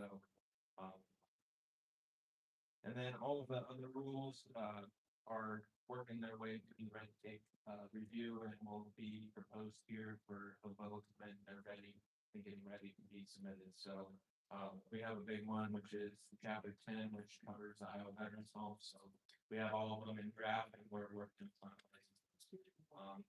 your schedule. We're still on the schedule. We're ahead of schedule. Actually, we're supposed to be working on these in 2026, but we wanted to jumpstart. So, and then if any other law was passed, anytime, work on. Some other legislative updates on bills that are currently working through, so everyone knows about FS or SF 2466. It made it through the Senate and it's in the House currently. There was some governor's office made proposed an amendment where the counties would keep 10,000 and another 250 was offered, and that was blocked. So the bill did not make it through the Veterans Affairs Committee. It was just picked up and reassigned to the Appropriations Committee. So we'll see what I think they're scheduling. So one that did make its way through that I was want to emphasize is HF 1491. That passed both the House and the Senate and waiting the governor's signature. That requires major institutions to waive all tuition and mandatory fees for veterans of permanent service connected disability rating of 100% who applies and is admitted to the institution.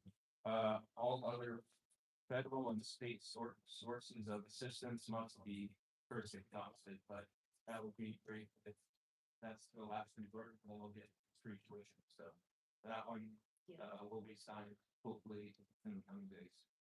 I want to continue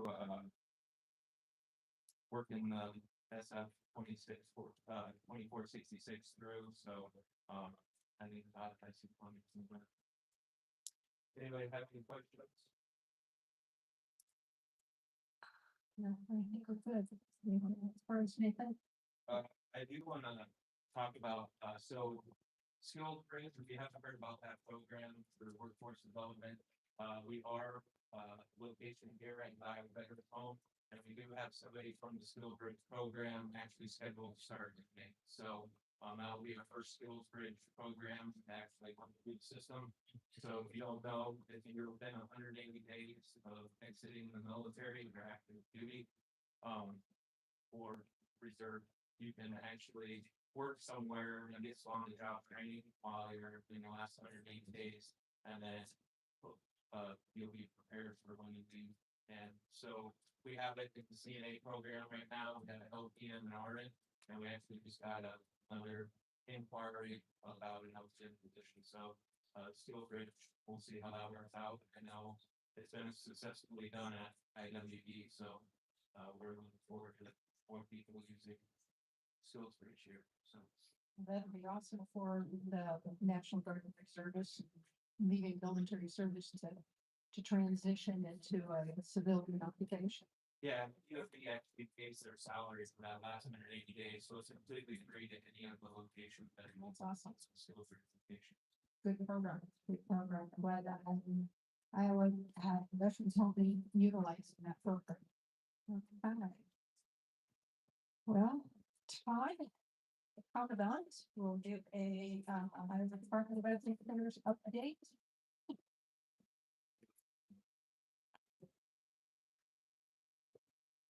Good morning. First thing I'd like to do is mention the fact that as we work together to serve all of our state's veterans, their families, their caregivers, survivors, we remember the items affected by the attacks on the United States Armed Forces on December 13th of 2025 in Paulline, Syria, and on Sunday, March 1st of 2026, near the port of Schweiber in Kuwait. 6 soldiers' lives were lost. These soldiers had families, friends, civilian jobs outside of the military economies, and they were living full lives. And we all share our blessings on each of these soldiers and their families. For me, this event reinforced why our mission in support of veterans is so important. Everyone who served in uniform and those who served truly writing a blank check payable to the American people for the cause of up to and including my life. And we must never forget their sacrifice. So 2 soldiers, as we all know, we mentioned during our January meeting, 2 soldiers from the 1st Squadron of 113th Cavalry, Staff Sergeant William B. Howard of Marshalltown, and Staff Sergeant Edmund Ryan, 2 of our Auditorium of Des Moines, were killed on December 13th 6 soldiers of the 103rd Sustainment Command, headquartered out of Fort Des Moines, were killed in action on Sunday, March 1st. During Iran's unmanned aerial aircraft attack on American forces as part of Operation Epic Fury in Fort Schreiber. There were many soldiers wounded as well. These soldiers and their families will forever establish time as what took place before those days and what took place after those days. Significant is one of the licensed practical nurses here at the Iowa Veterans Home. Her husband was seriously wounded in that attack. He is currently being cared for after being medically evacuated thanks to a medical center in Germany, and is now in RAS. But that's the military treatment facility in Maryland. Receiving great care. I'd like to thank each one of our commissioners on the Iowa Commission of Veterans Affairs, all of you who have invested your greatest resource, which is your time, in advocating for Iowa veterans on this commission and in other ways. This is the last commission meeting for 2 of our commissioners. Elizabeth Ledvina has represented the American Legion on the Iowa Commission of Veterans Affairs since 2015, and she served as chairwoman of this commission for several years. Lieutenant Colonel George Mosby has represented the Iowa National Guard on this commission since 2021 and has served for vice chair the last 2 years. Governor Reynolds appointed the following individuals to serve on the Iowa Commission of Veterans Affairs beginning terms on May 1st of 2026. So Becky Haugsted will continue to represent the Veterans of Foreign Wars for her 2nd term. Randall Johnson, who was here today, will begin representing the American Legion, his 1st term on May 1st. Joel Stage will begin representing the Iowa National Guard for his 1st term on May 1st. And Dave Wilkins, who's sitting in the back row here, will represent Ambas for his 1st term beginning on May 1st.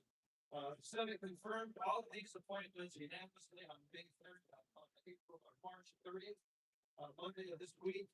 So it's great to have all of that completed during this legislative session. I'd like to thank all who made Veterans Day on the Hill on January 21st, such a success.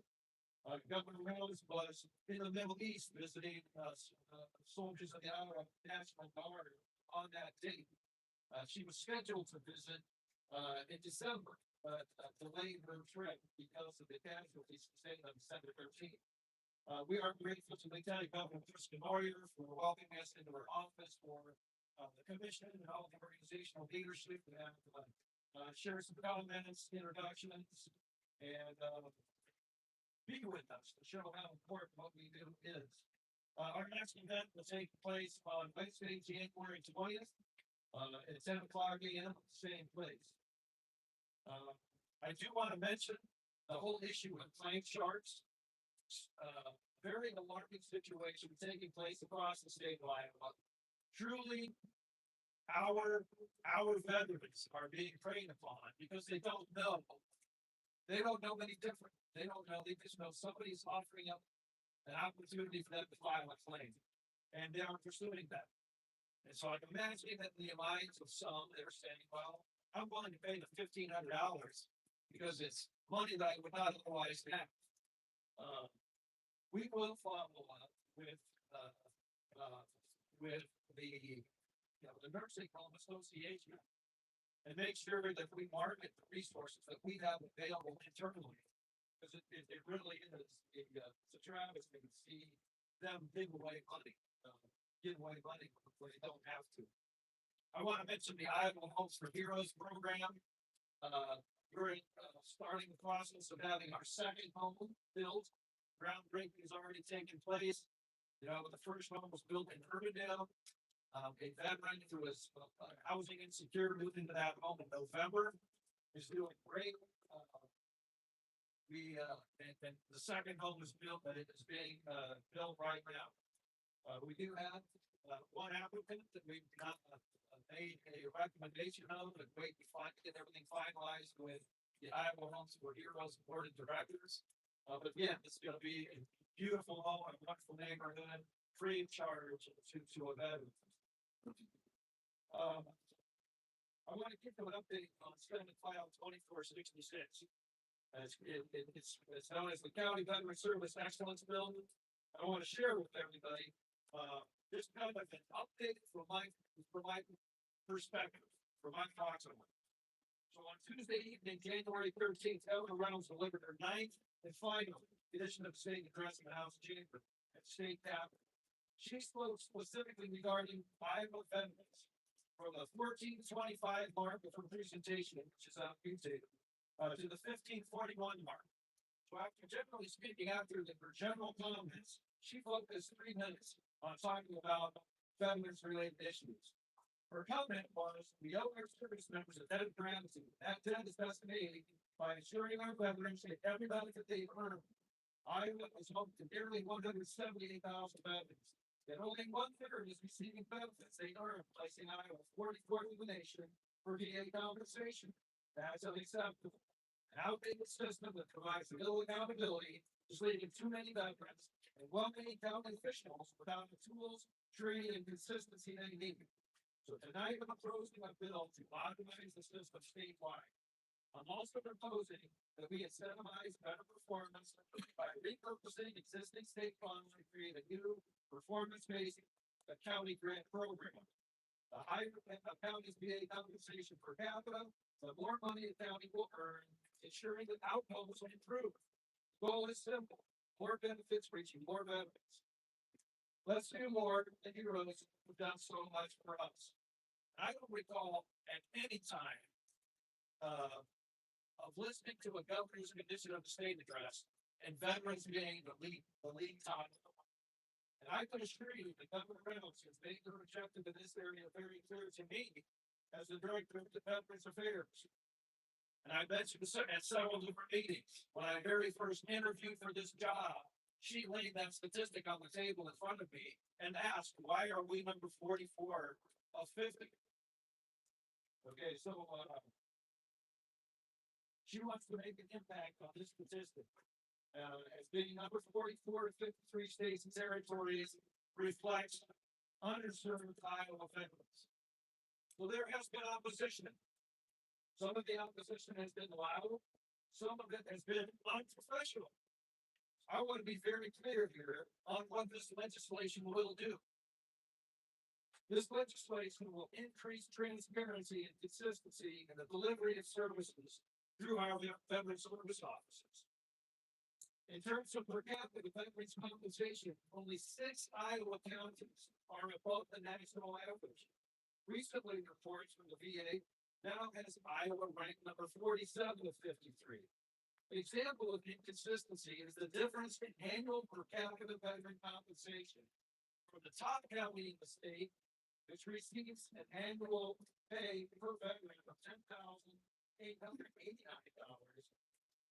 to the bottom, which receives $4,397, a difference of almost $6,500. This is unacceptable. It cannot be explained away by any reasonable person. And as a state, we can and should do better. This commission lists encouraging efficiencies, innovation, and incentivizing high performance of county veteran service officers as a top 5 2026 legislative priority.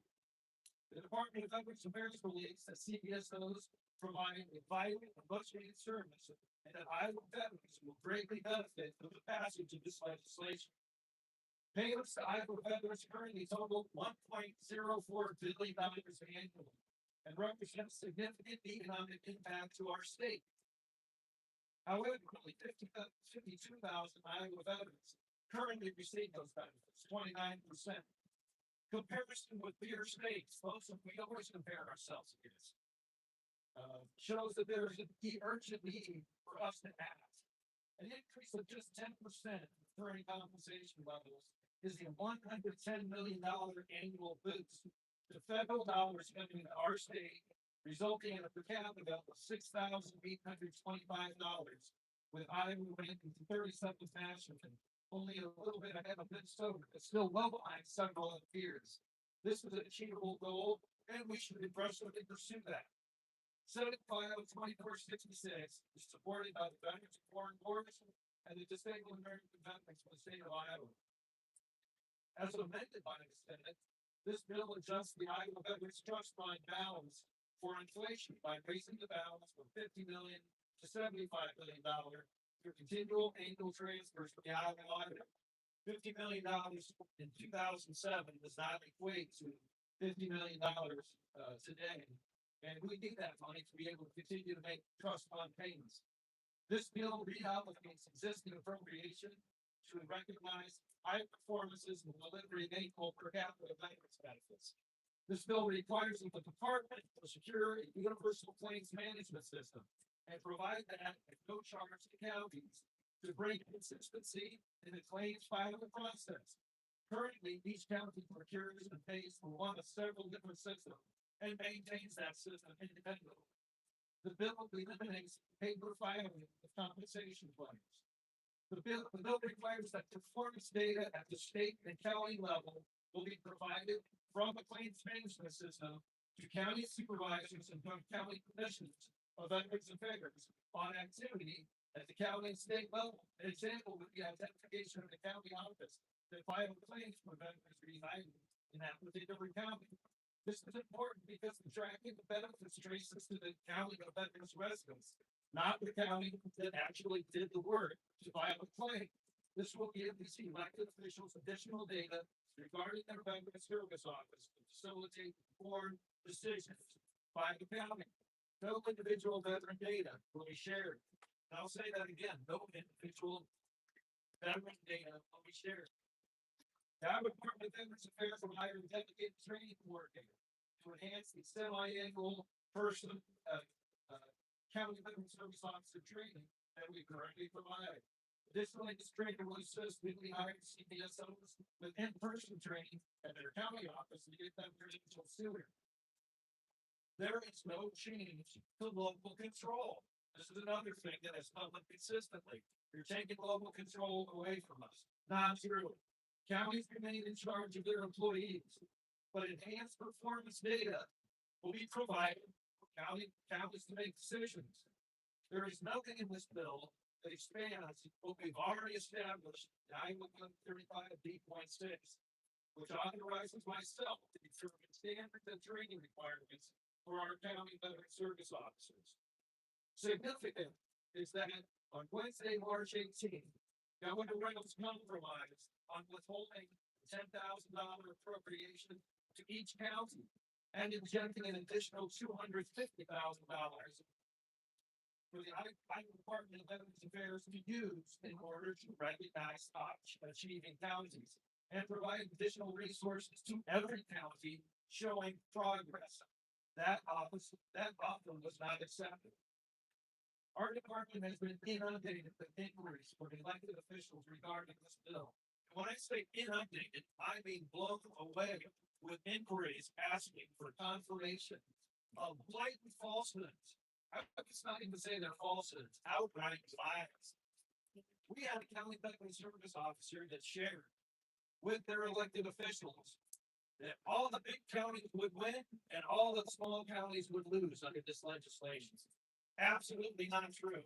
In fact, that county veteran service office will be one that will make more under this legislation. And when asked about why this claim was made to a newspaper, that individual said, well, I just wanted to get that news story out there. Well, that's wonderful. Thank you and congratulations. The mission accomplished on this part. Okay, so it would be easy for us to continue to do what we've always done. For us as a department, easy. We'll continue to do our semi-annual school and deliver $10,000 to everyone.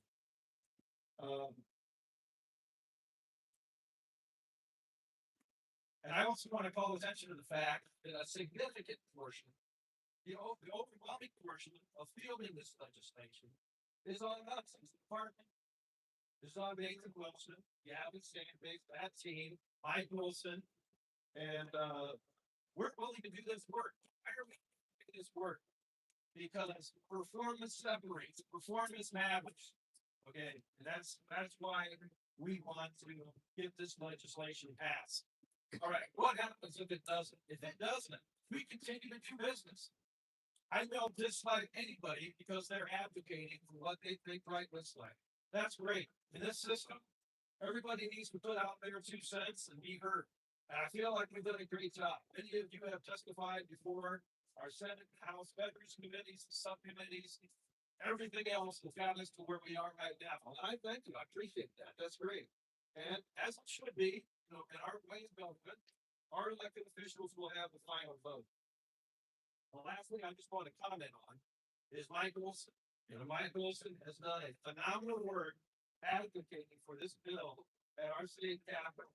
And the last thing I would say about the specific bill is that I'm happy to have a conversation with anybody about this. I'd love to have that conversation. And we have had this conversation. We had a road trip up to Northeast Iowa. We had an awesome conversation with 2 state senators and 4 representatives and 4 counties with the veteran service officers. Great exchange.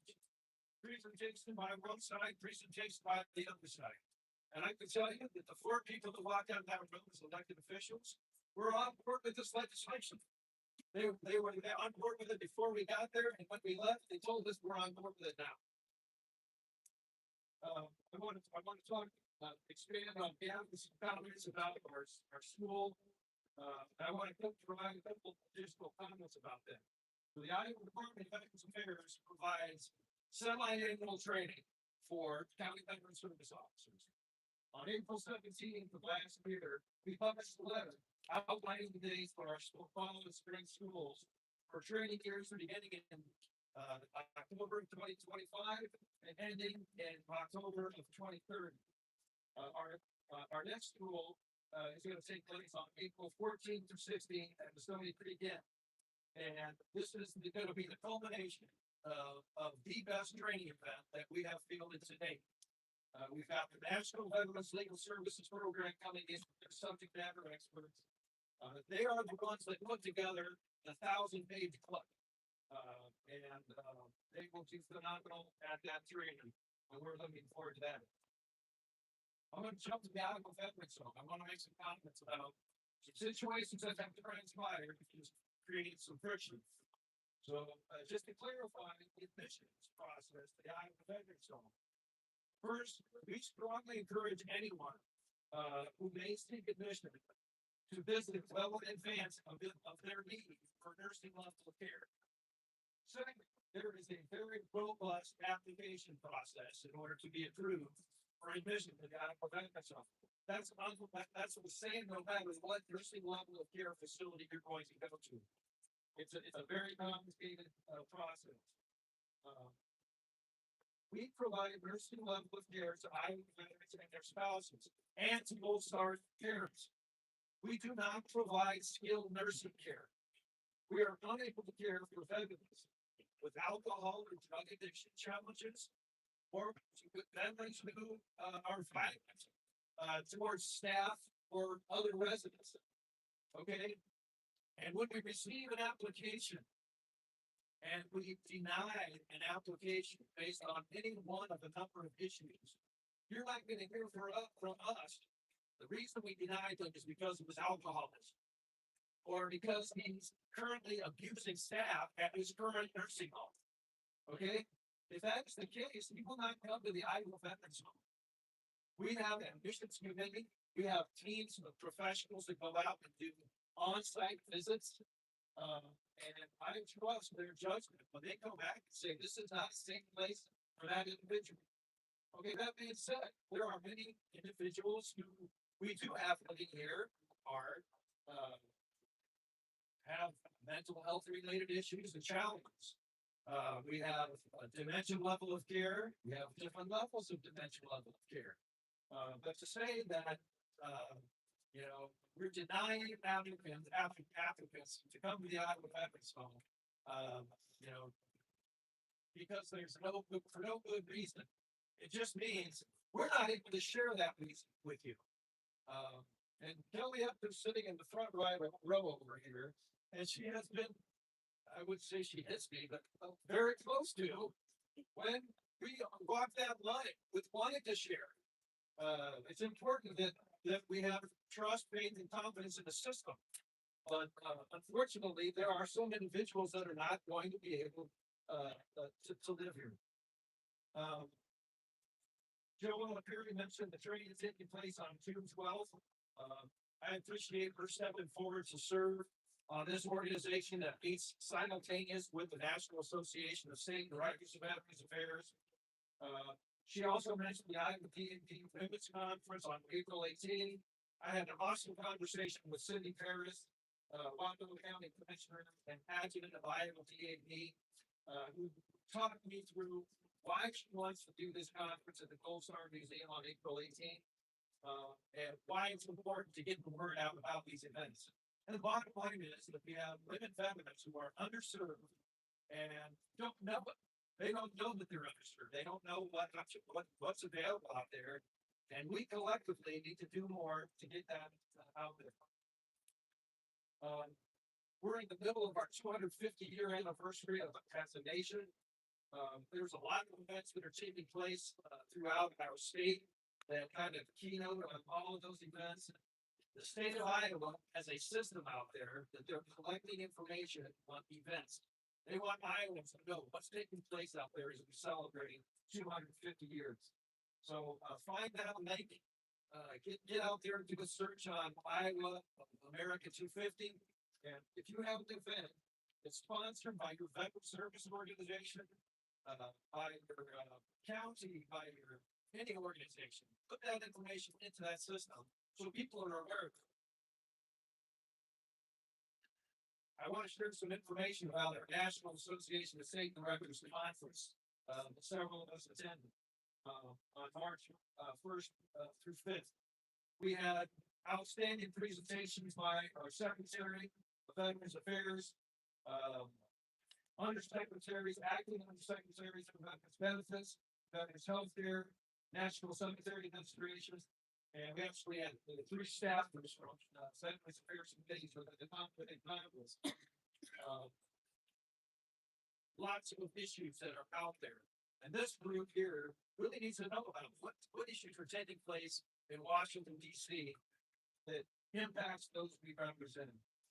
So, one of the items we talked about is there are far too many cases where compensation and pension exams are requested for which there is no need, wasting time and money. Everybody heard about the VA internal rules that basically provides a lower reimbursement compensation rate for veterans whose healthcare needs are being addressed through medication.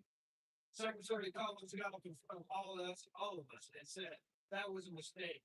I signed that. I'm wrong. I shouldn't have done it. That rule has been rescinded. Okay, so he made it very clear to us he agrees it should not be done. We are working on solutions to reimburse the care providers faster so that more are willing to participate. The VA recognizes that and is working to fix that. So many inquiries about artificial intelligence. What is the impact on that and its latest process? And the bottom line is that system is there to stay. AI will be used to adjudicate claims. Humans will be reviewing those AI generated claims. Lots of conversations about VA healthcare centers and the ability for VAs to bring medical doctors on board, and the fact that they're underpaid and they can't compete with outside medical opportunities. The secretary said that he's trying to get Congress to open that up so that there's more opportunity for them to offer a better compensation package and be more competitive.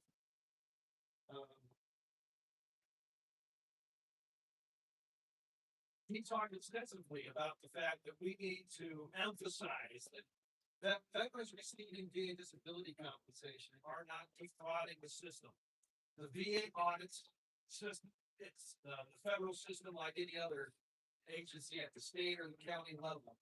Very few are determined to be defrauding the system, like the article that all of us read in the Washington Post. We need to reinforce that in the communities we represent, because that's just a horrible news story that puts a real negative light on our veterans community. A statistic that was shared that is significant is that 60%, more than 60% of our veterans who die by suicide never engaged in any level with the VA system. More than 60%.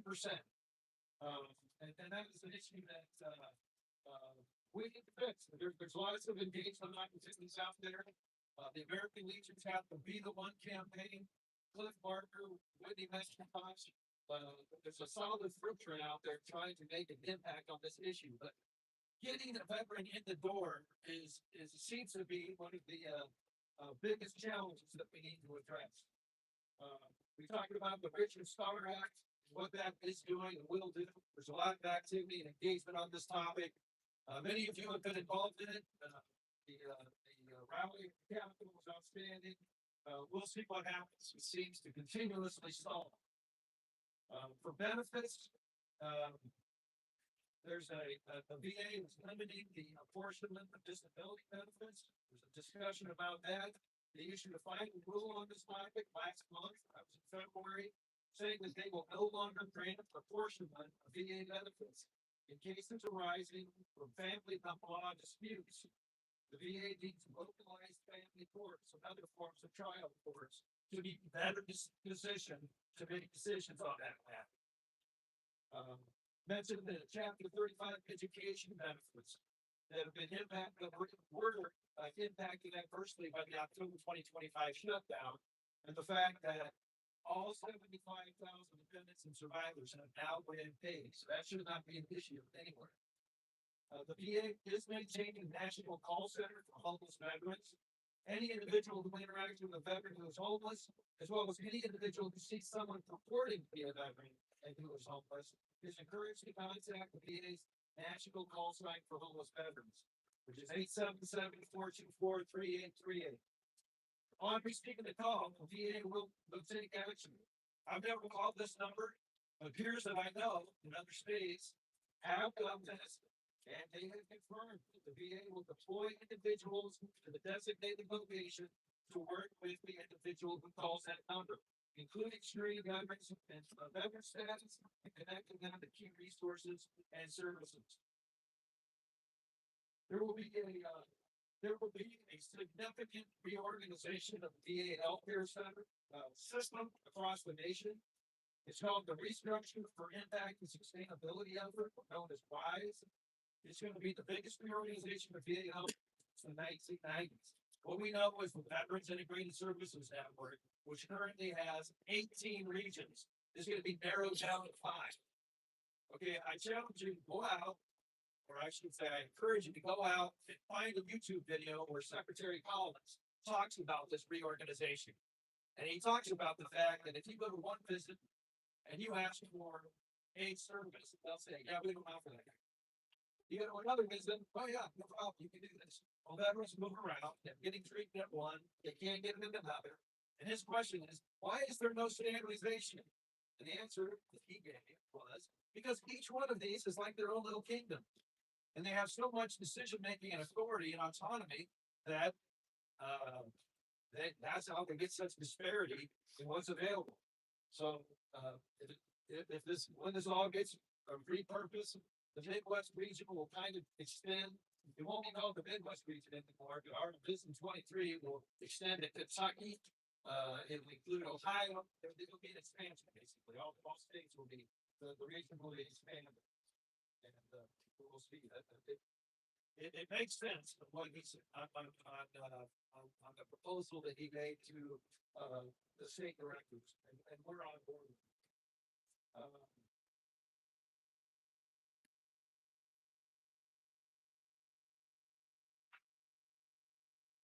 Okay, I'll just summarize by saying I provide a lot of information.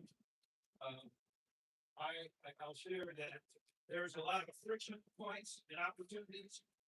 It's me, I'm pulled out doing the daily business of taking care of veterans, right?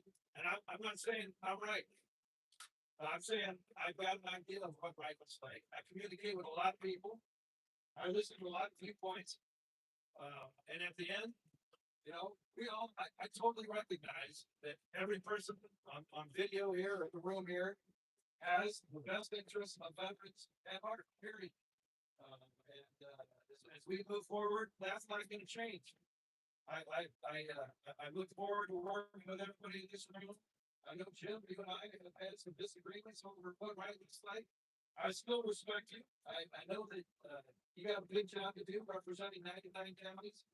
And, I'll look forward to continuing to work with you, and our county government service officers. In no way have I ever said that our county government service officers are not where the rubber hits the road. They are the access point for this $400 billion industry that we know is the United States Department of Veterans Affairs and the four administrations that make it up. They are the ones that put the face on the VAs for a veteran. What my and our team is trying to do is to do that the very best we possibly can. And I'll close by saying, we can always do what we've always done. And, I suspect that we will continue to get what we've always got. So, thank you all. It's truly an honor to serve. Sir, what's the length of time? For Richardson, you go across the hills, the length of time information here. I mean, do we have a waiting list? I can't remember. Waiting list. Okay, we do. Okay. I'm looking at Kelly. Yeah. I was just wondering, Kelly. Give her a microphone, she can tell you. She gets angry at me when I answer those questions.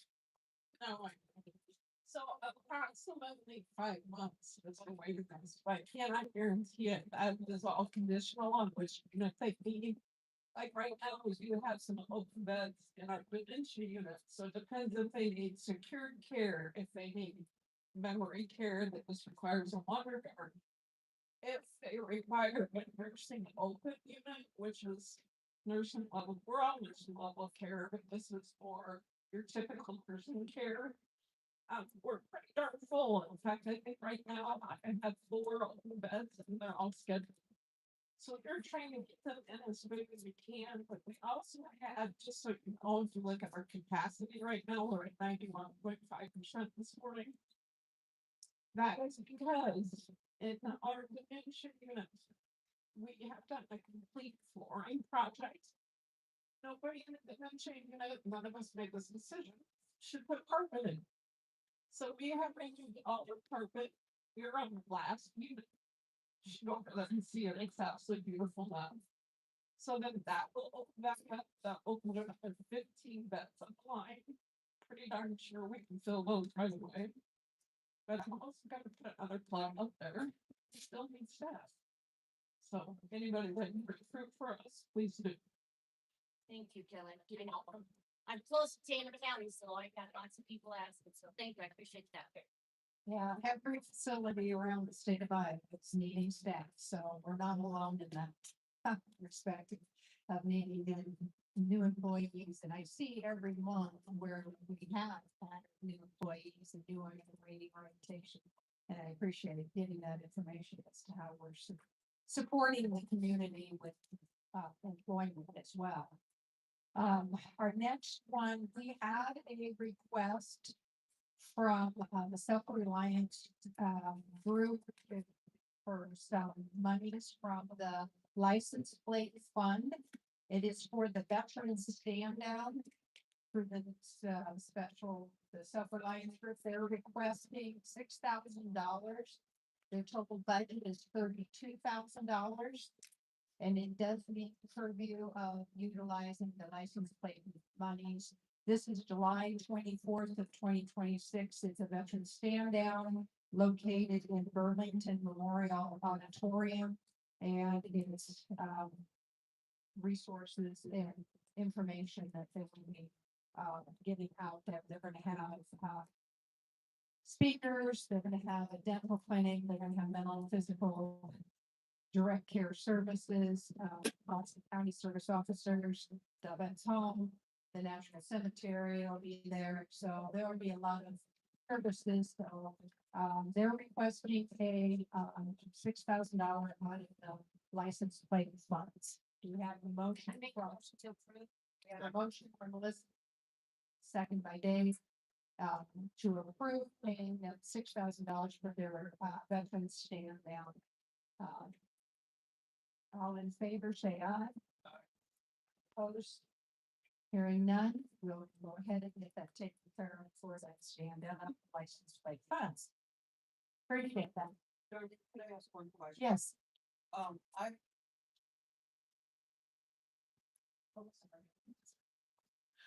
The only question I have is when we, allocate funds to an event like this, do we get any feedback or can we get feedback?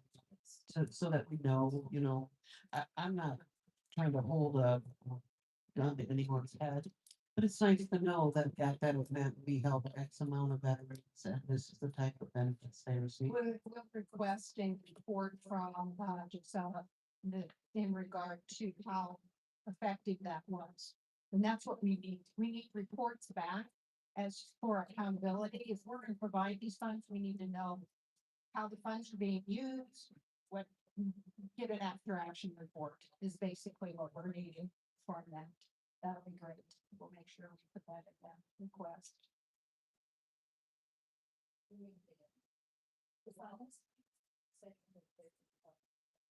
We can add to our license plate fund request as to having an after action report. So, and normally we do, it's the funds that we've been requested before. We've always, for the, Gold Star families, when they've always given us a report back as to the effectiveness of it, and the funding part of that, yeah. Is that something in the application? Isn't that part of the application still? I believe so. I believe there was at one time. I haven't seen one for a number of years, but it was. I believe it was on the license plate. We'll make sure, yeah. And if anybody else wants to participate, they're still taking individuals if they want to put up with it to go to the stand in. So. That was their first time requesting it, so I felt it's something that we can do. And normally we request 50% of the funds already generated. They already have $32,000, so I think that's more than 50%. All right, next is. I thought we were restricted to 10% if the overall budget was our portion. We're not restricted to 10%. Okay, just read that last. Did we? You're correct. Because I think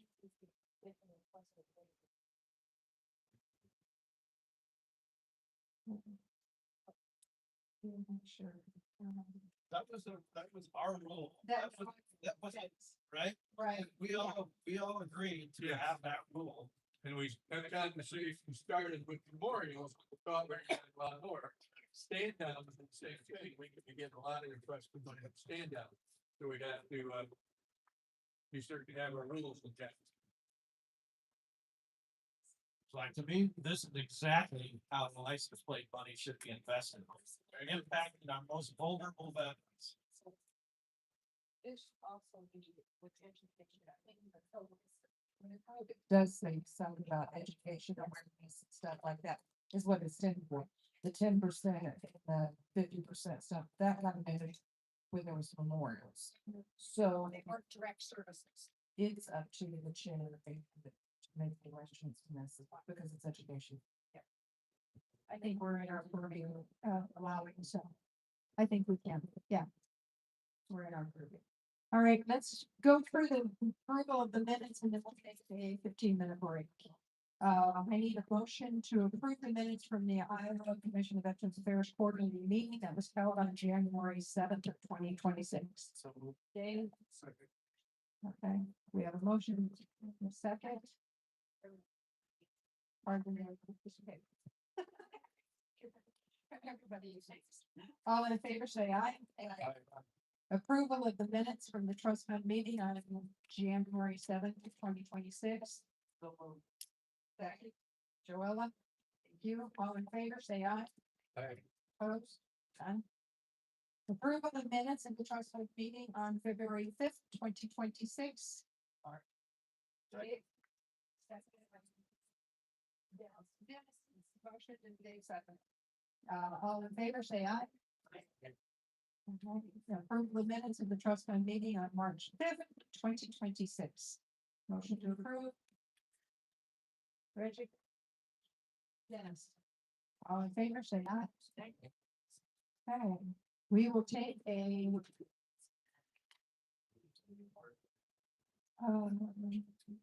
We're down. We're gonna skip down just for a second here and go to, before we take a little a break, or we can continue on. There's not much left to do, so we can continue. Let's just continue on. Old business, any old business that needs to be brought in front of the commission? Any other discussion, anything? Okay, under new business, we were discussing the for-profit claims assistance organization in Iowa, and Joella did some research for me when I got contacted by a facility over in Paulline County that, triggered this alert. Because, we visited with them and found out that the CDSOs were not going to the nursing facility. The facility itself was being, the conduit for the veteran to be filing these claims through, but they were charging $1,500 per veteran to have this claims organization process the claim. And found out that Joella got some numbers for us, and it's bigger than we thought. So, when she called me and talked to me about it, I went back and I researched the company that she talked about. However, I do know as a county DSO, it is brought to me. I have clients that move in my county and they're signed up with, let's go back. What is a claim shark? A claim shark is a board that's out there working claims. They can charge any amount of money they want. They are in the state of Iowa. As long as they comply with the federal code. There is I'll go into that further. But these companies do this all over the United States. This particular company is Patriot Angels. It is in 20 counties in the state of Iowa, in 29 plus nursing homes. They are associated with, you can go to their website, they are the nursing homes. And those that they are, it does not say the counties. I did the research on counties because I was like, how many counties are they in? So I did research. There's 20 counties so far that we know of. This does not mean that there's other companies because there's a lot of companies. This particular one, like I said, it's not illegal for them to do business. However, they're recommending the nursing homes themselves is recommending to the clients and the family members to contact Patriot Angels over the county DSO. And I found that out this week because I had another individual call me in reference to, hey, I just saw a client and they called me in reference to the situation. What do I do? And I said, I'll take care of it here.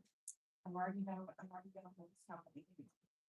So I turned it over to Heidi, the list of nursing homes that this company that is doing. There is rules and requirements. I'm a little bit confused on some of the rules, and I think that we need to adjust that legislature next year and make it really strict for these companies to come in.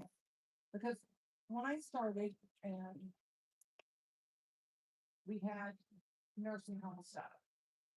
And I guess let's go to that part. I'm bouncing all over. I know that there is this nursing home stuff is really big, and I want to make sure everybody understands. Claim sharks are for profit. County DSOs, state DSOs, and national organizations are free. And that's what we want our veterans and our family members to use is the free organizations.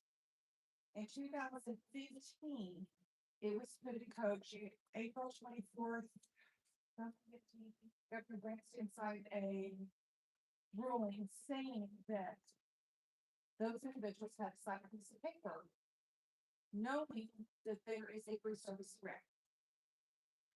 Now, last night, I went back to chapter 7 board. Under 5 section 546B3, it has changed. The wording has changed from 2018. I would like, let all of us look at that and work with it and make it stricter. Because when you calculate the numbers, and I don't keep you here in minutes, I'm very concerned about the possibility of how much money is going out of the state of Iowa to pay for these companies. This is just one company. Yes, sir. Can you give us the section again? The section of the code is chapter 74, 546B.3 Thank you. is the current. Now, this one says chapter 546B, Veterans Benefits Assistance, in 2018. And then one before that was chapter 74, and it says the same thing. But it has to go to the Attorney General for a claim to be processed, to file charges, and to investigate. I don't know what these clients are doing. I don't know if they've signed a document. I do know that the nursing homes in these areas are recommending to our clients that they receive.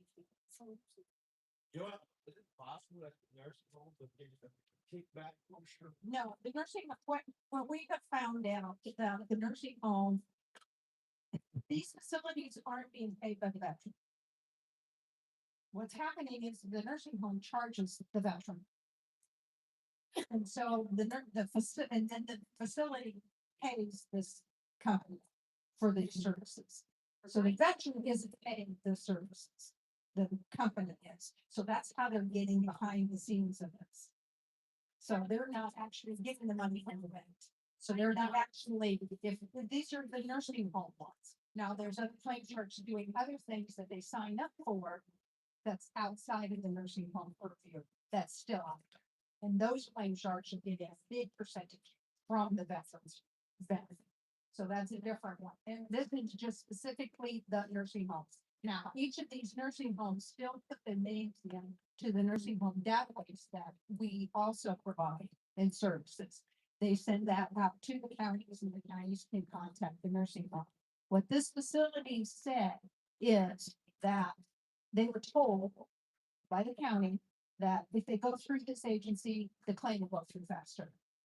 7 days is what they plan. Yeah, 30 days, they can have it done. Just a quick comment. I learned last week that California recently passed significant legislation for claim charges. Maybe we get a copy of that as a draft to do, the boilerplate for Iowa. I correct. Yeah, and the federal government, it does not, that is not the regulations in. This agency, several of these have been receiving cease and desist orders of doing, but they're still doing it. They get around it because they make the veterans sign it, make it manic themselves, it's not going to the public. Correct. Therefore, they meet the law. That's right. But There's federal legislation in order to this, being much traction. for 29 counties that did this one big county is in, there's 9 down, 20 counties, 29 emergency. 29. So now let me give you a little background of nursing homes. So I knew VA before I ever started. I started in 2011. So before I ever started, I set up a program. Whereas when a veteran, a spouse, widower is admitted to a nursing home, they enter that. When they're discharged, they enter that. We get notified as county DSOs. I get notified every month of at least 2 or 3 that are entered and discharged. So on those, it has contact information. I can send out information to the family members, or I can go talk to the veteran themselves, or dependent on however it is. I only have 1 nursing home in my county, so I have a really, really big relationship with it. So we work together on all this stuff. That is the best program that we can possibly use to find out who we have in our areas. The problem I see is county DSO, and Jim might agree with me, is the amount of time it takes to do a pension plan. And the amount of veterans and dependents that we have in the nursing home and the hours that it takes to do it. And the fact that when we send out messages, they don't return contact with us. So there is some feedback almost that like we don't hear about it until Medicaid comes in and says, you have to do this and we have to have an answer right now. Oh, fine, can't do that. So, we work with claims as best we can and kind of be so doing their job as best as they can. I only have one nursing home, and it's hard for me to keep up. I can't imagine some of these counties with 15, 20 nursing homes. Now, that being said, we have 395 nursing homes in the state of Iowa in 291 cities with roughly 25,802 beds. That's the one. And then if you figure, I want to use my county as an example. I have 30% of my county is either a widow, veteran, or a dead. So that's 1/3. If you do that, that's 80,601 veterans. And if you pay them, insurance come in and they get each and every one of them. That's over $12 million is going out of this county and going into Tennessee to a big corporation with one individual lawyer and millions of associates that's working all over the United States for her. So let's try to figure out what. Now, let's go back to the 8,600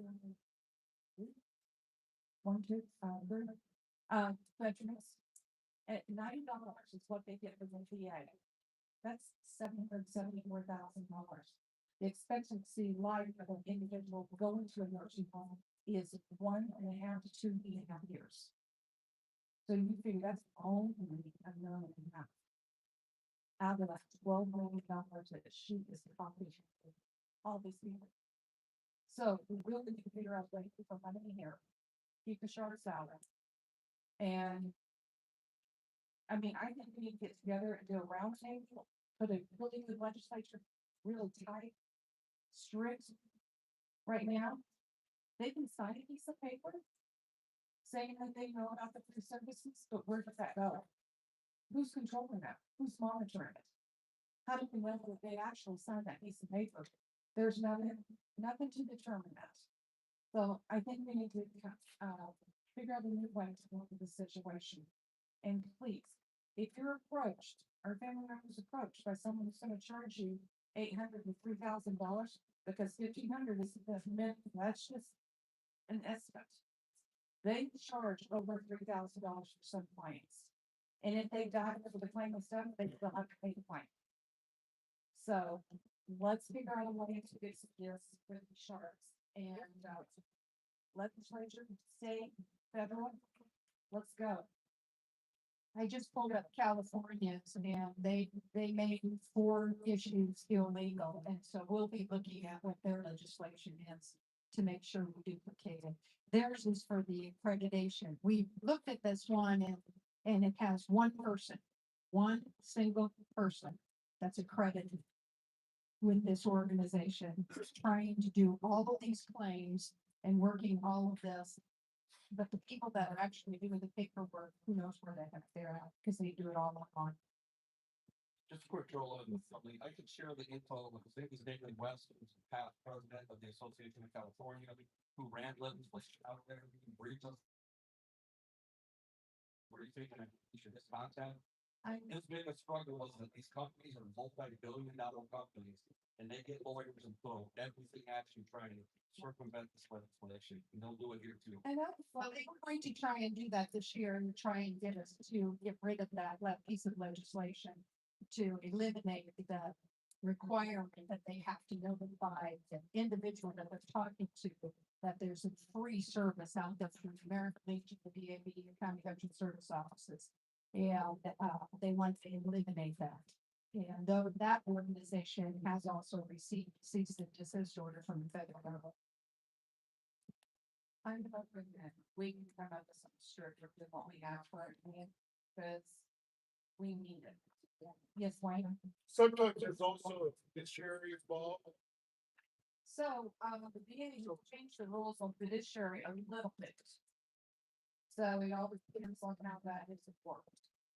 Yes, but sometimes there's also a fiduciary involved, or there may be a POA involved, so you don't always know that it could be the veteran themselves that's signing in the way. If we're on the nursing home, we get a list of those individuals, if those nursing homes actually enter the information in an appropriate time. That is it.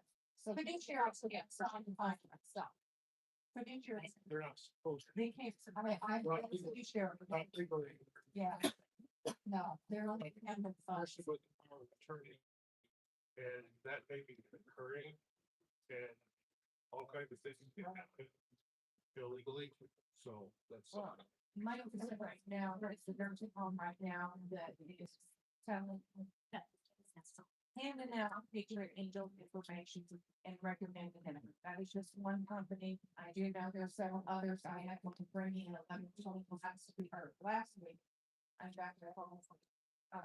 Announced. How do I explain this? Because I told him, I said, you'll have to bring a letter saying that you no longer with that company. Before, because he's at Oklahoma, he came here. And I said, he brought me a letter saying that they no longer. Right, so I sent that out to the VA, so I can actually work with him if I'm on the plane. I'm not gonna go out there and make money, but they're gonna take 30% of that client's money. Like, they're all kind of short, so, okay. I'm assuming that Iowa has a nursing home association, or have they been contacted, or is that part of what we contacted the Iowa? That's just the part of the plan. This is just kind of escalated. It's got the one thing to escalate. Okay, we don't know how long it takes. County VSOs. All right, we're gonna move on. Okay, any public comment? We do have one public comment that we have received. Todd, do you want to play it? We received a comment from Kevin Dill. He would like to make a public comment. I have, yeah. Holds down the phones. Okay. Somebody there, get over here.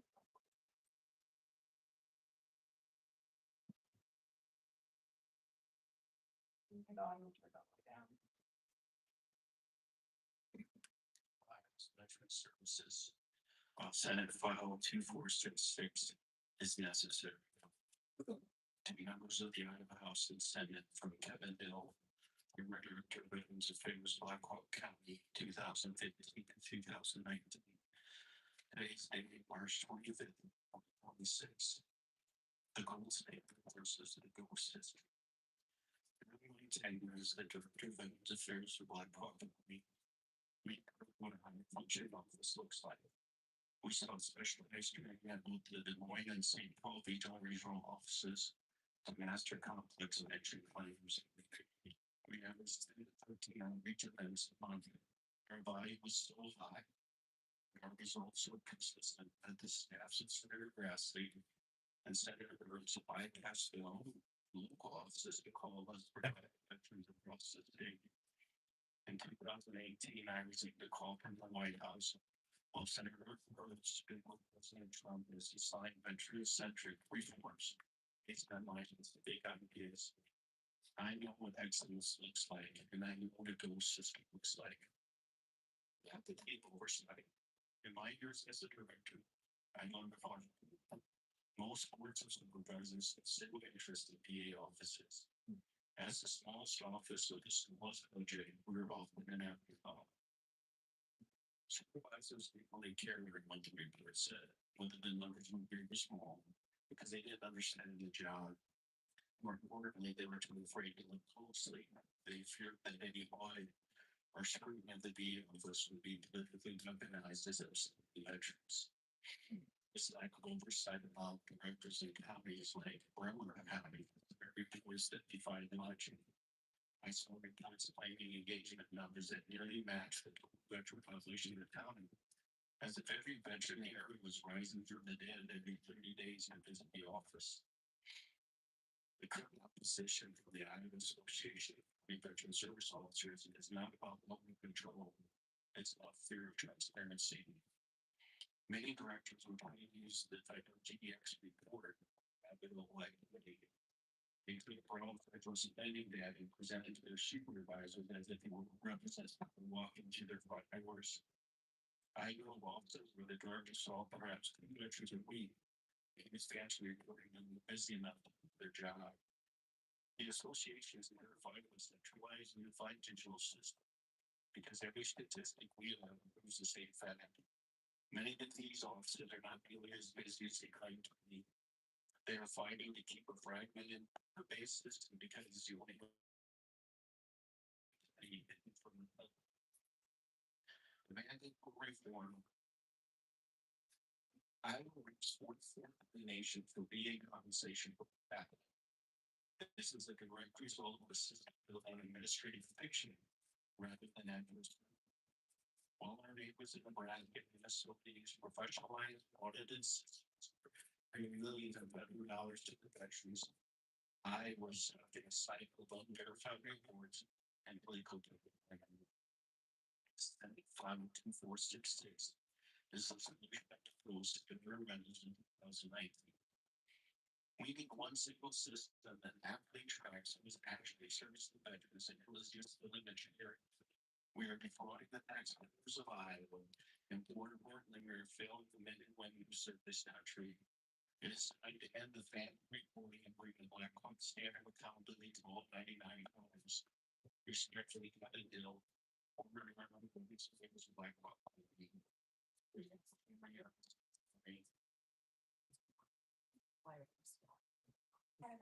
Yeah, that's how it comes. We do have any other public comment this time. That's one comment and it's one guy's opinion. Let's remember that. It's one comment and one guy's opinion. That's why we're doing public comment. This is Hill got hired from Streck County, then he went to Blackhawk County. So, you know, for Kevin Gill, I've known him for years, for him to say that our counties are patting in pockets. I don't know what pockets. Our money comes from the board of supervisors, and the only thing correct he did say is was the majority of the counties get the lowest information and the lowest bids from the county supervisors. That's about the only thing I can say that I agree with that, those comments.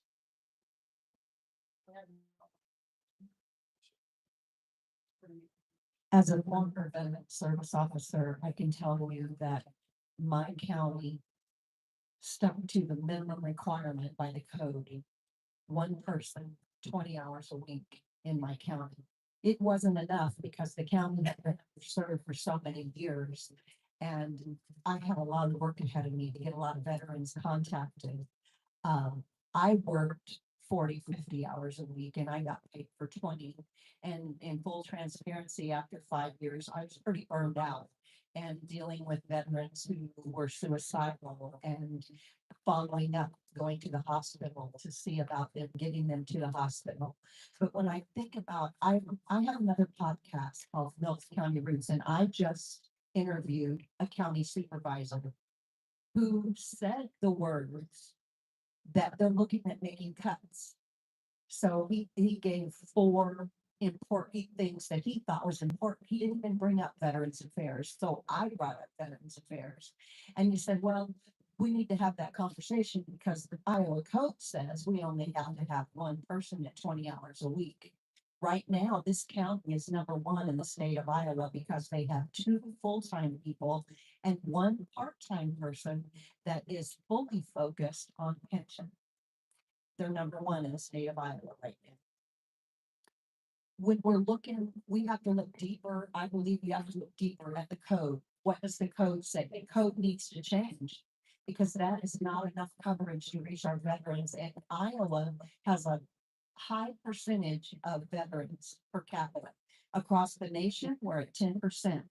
I don't know what the number is now, but when I was a veteran service officer, it was anywhere from 10 to 13% statewide, and each county veteran service officer knows that percentage.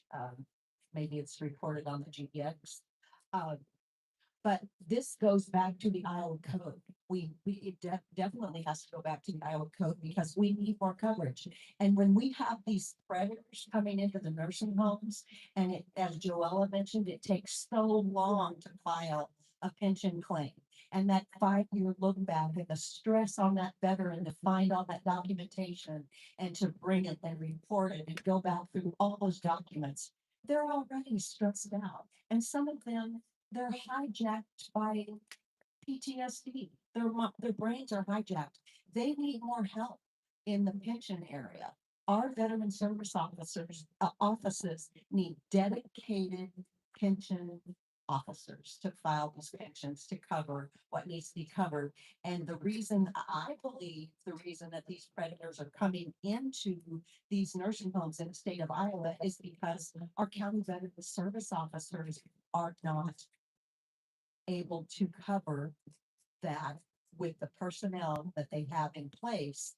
And if my county supervisor in the county that I live in is talking about having a conversation to cut spending to keep property taxes down because there's more voters that vote for based on their property taxes, that's a problem.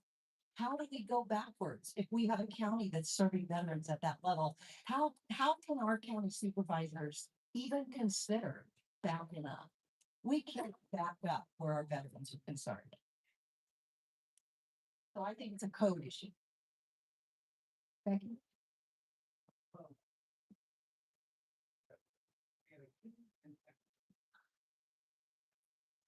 I looked up Patriot Angels.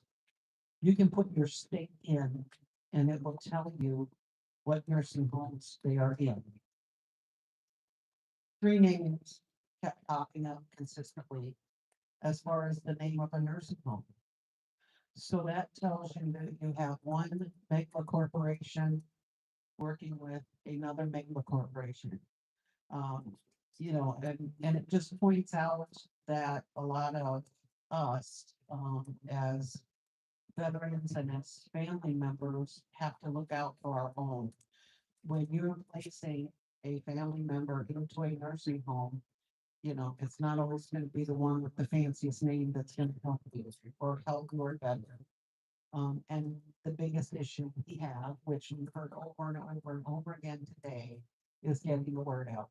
And it kind of starts with us. Get the word out, you know, and just doing buddy checks with our veterans. Thank you. Any other public comment? Thank you. I just have to remind people to let their county coroner know that if a veteran dies and it's from Agent Orange or something that's of that nature, service connected disability, put it on the death certificate. Pneumonia caused by Agent Orange. Ask to make sure that the county coroner, we've done it in Webster County with the coroner and the 3 assistant coroners. We're trying to get through to the hospital to make sure that the doctors also at the hospital can notify and write the same thing to prevent the spouse having to go through hoops and hoops and hoops to get the death certificate changed. And that's something that I think every county, I think it's been brought up at many of these county meetings. I just want to remind everybody to talk to your coroner and talk to the hospital CPO and the doctors so they write that down in that death certificate to let the spouse have an easy path to getting the benefits if they can get them. So we will actually put on the death certificate, pneumonia caused by Agent Orange? Yes. They can't. The issue is that when a coroner goes out there, they don't know the history of what the veteran's been treated for until somebody has to really tell them that, oh, he had cancer of this or that, and they can link it to Agent Orange. I had one that passed away from post-traumatic stress disorder. I'm on our ambulance service and I've been on a couple unattended deaths for veterans and I have told the coroner this veteran has been treated for this and this, make sure it's written on the certificate. And he doesn't know the history of the basin at all, or if it's just something out in the sticks. And I think. So that's one of the things. I think the state of Iowa is a ruling in there where they can amend the death certificates for veterans. Yeah, that's a 1-year thing, so, yeah. Currently with the, injured veteran, injured veteran fund, it requires that the, veteran is in an area of, hazard pay. Is that correct? Yeah. Veterans Grant is a program that is designed to provide funding for families to be with those injured veterans that were injured in a combat zone. The code is not, doesn't specify exactly what that means. It does say hazardous, duty pay. It doesn't say hostile fire pay. So there is a need for us to look at that administrative piece of it to properly identify what we're helping injured veterans for. It does talk about, medevac out of theater of operations. So it's very disoriented, it's not good, verbiage. And so I'm glad you brought that up, Wayne, because, I have had a couple of emails asking us to look at that, through the code and make sure that it's specific in nature. Because that's not a terminology normally used anymore. Energy is not, right. Also, because there's rotational deployments nowadays, to other locations like Europe. Anyone that might go to those locations would not be covered if there was someone injured and, correct. And they, soldier was injured, their family wouldn't be covered in those instances. So we have to be careful too, right? Because the injured veterans grant is not an unlimited pot of money. Right. It's state resources, and exactly, it can be spent pretty quickly. And so we gotta be careful about how we're gonna use that program. And so, yeah, there is a need to look at that code, on the administrative rules side to see what it specifies and how it lays it out. So, yeah, good one, Wayne. Right, but it was made for hostile environment. It's not. Absolutely, it's him. Yep. It's not made for somebody, I'm sorry, it was not made for somebody that was in Europe and got hurt. Europe was not or area. It is made for the hostile war period.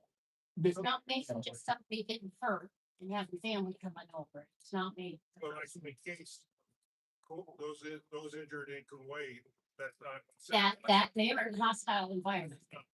It's a base operation. Yeah, it isn't, yeah. Well, that's not a hostile fire. That's not considered a hostile fire or. Yeah. Yeah. So see where we're at, right? See where we're at with that, right? So Korea has not been in one of those locations for a long time. Right, but now in this situation right now, it is. No. I haven't seen a change yet. They may make it retroactive, but I haven't seen it change. Yeah. Well, two families from Iowa will see those funds. Yeah. We did. And What you can say is that, and I agree with you, in places like Kuwait, where typically they don't receive hostile fire pay, they might receive hazardous duty pay because they're not necessarily in a hostile fire zone. but Josh's family got it. Yeah, so, again, yes, verbiage is important, yep. And changing of the language and the type of issues that we're having today with our armed forces.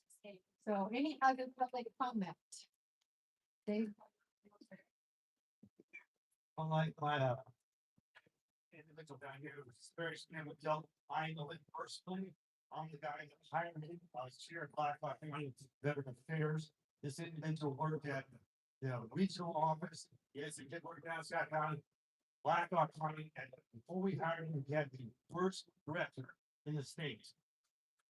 Under Kevin, he ended up being one of the best directors in the state, totally changed around our program. One of the better of the veterans. So thank you. All right, so no further comment. We have presentation of a couple of awards for individuals that have been serving on the commission. And I know Todd's already mentioned the years and the times that George Mosby and Elizabeth Ledvina has served on the commission. And we are right now wish to present them with a couple of awards for their participation on the commission. Okay, who's up on the floor? She served as a commissioner from 2014 to 2026. Yeah.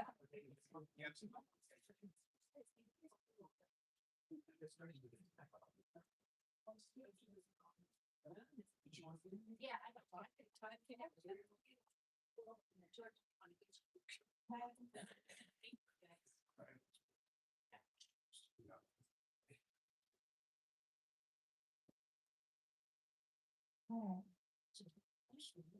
Lieutenant Colonel George Mosby, thank you for your participation as a first class for the 21-26 year.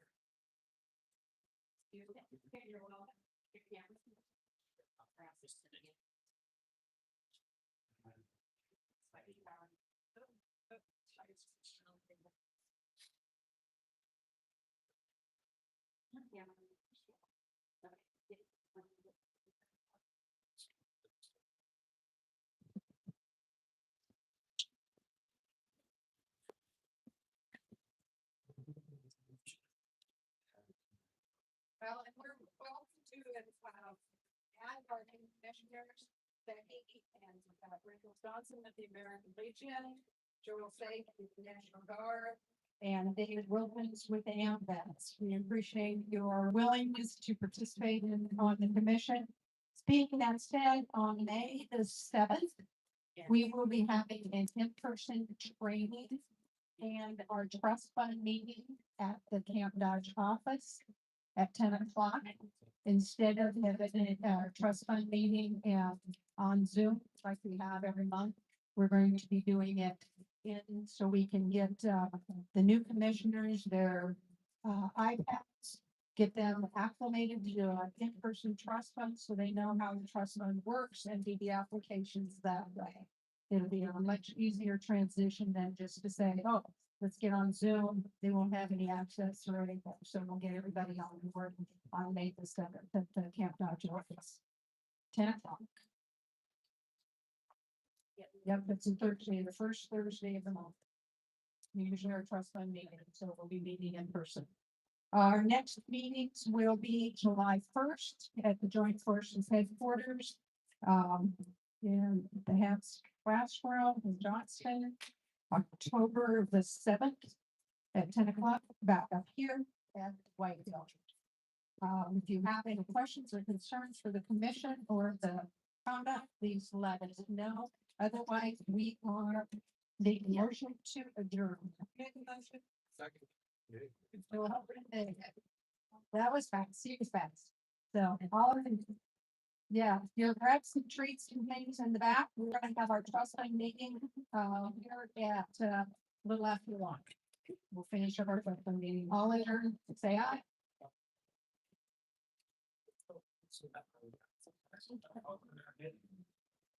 That's not the way. That's not.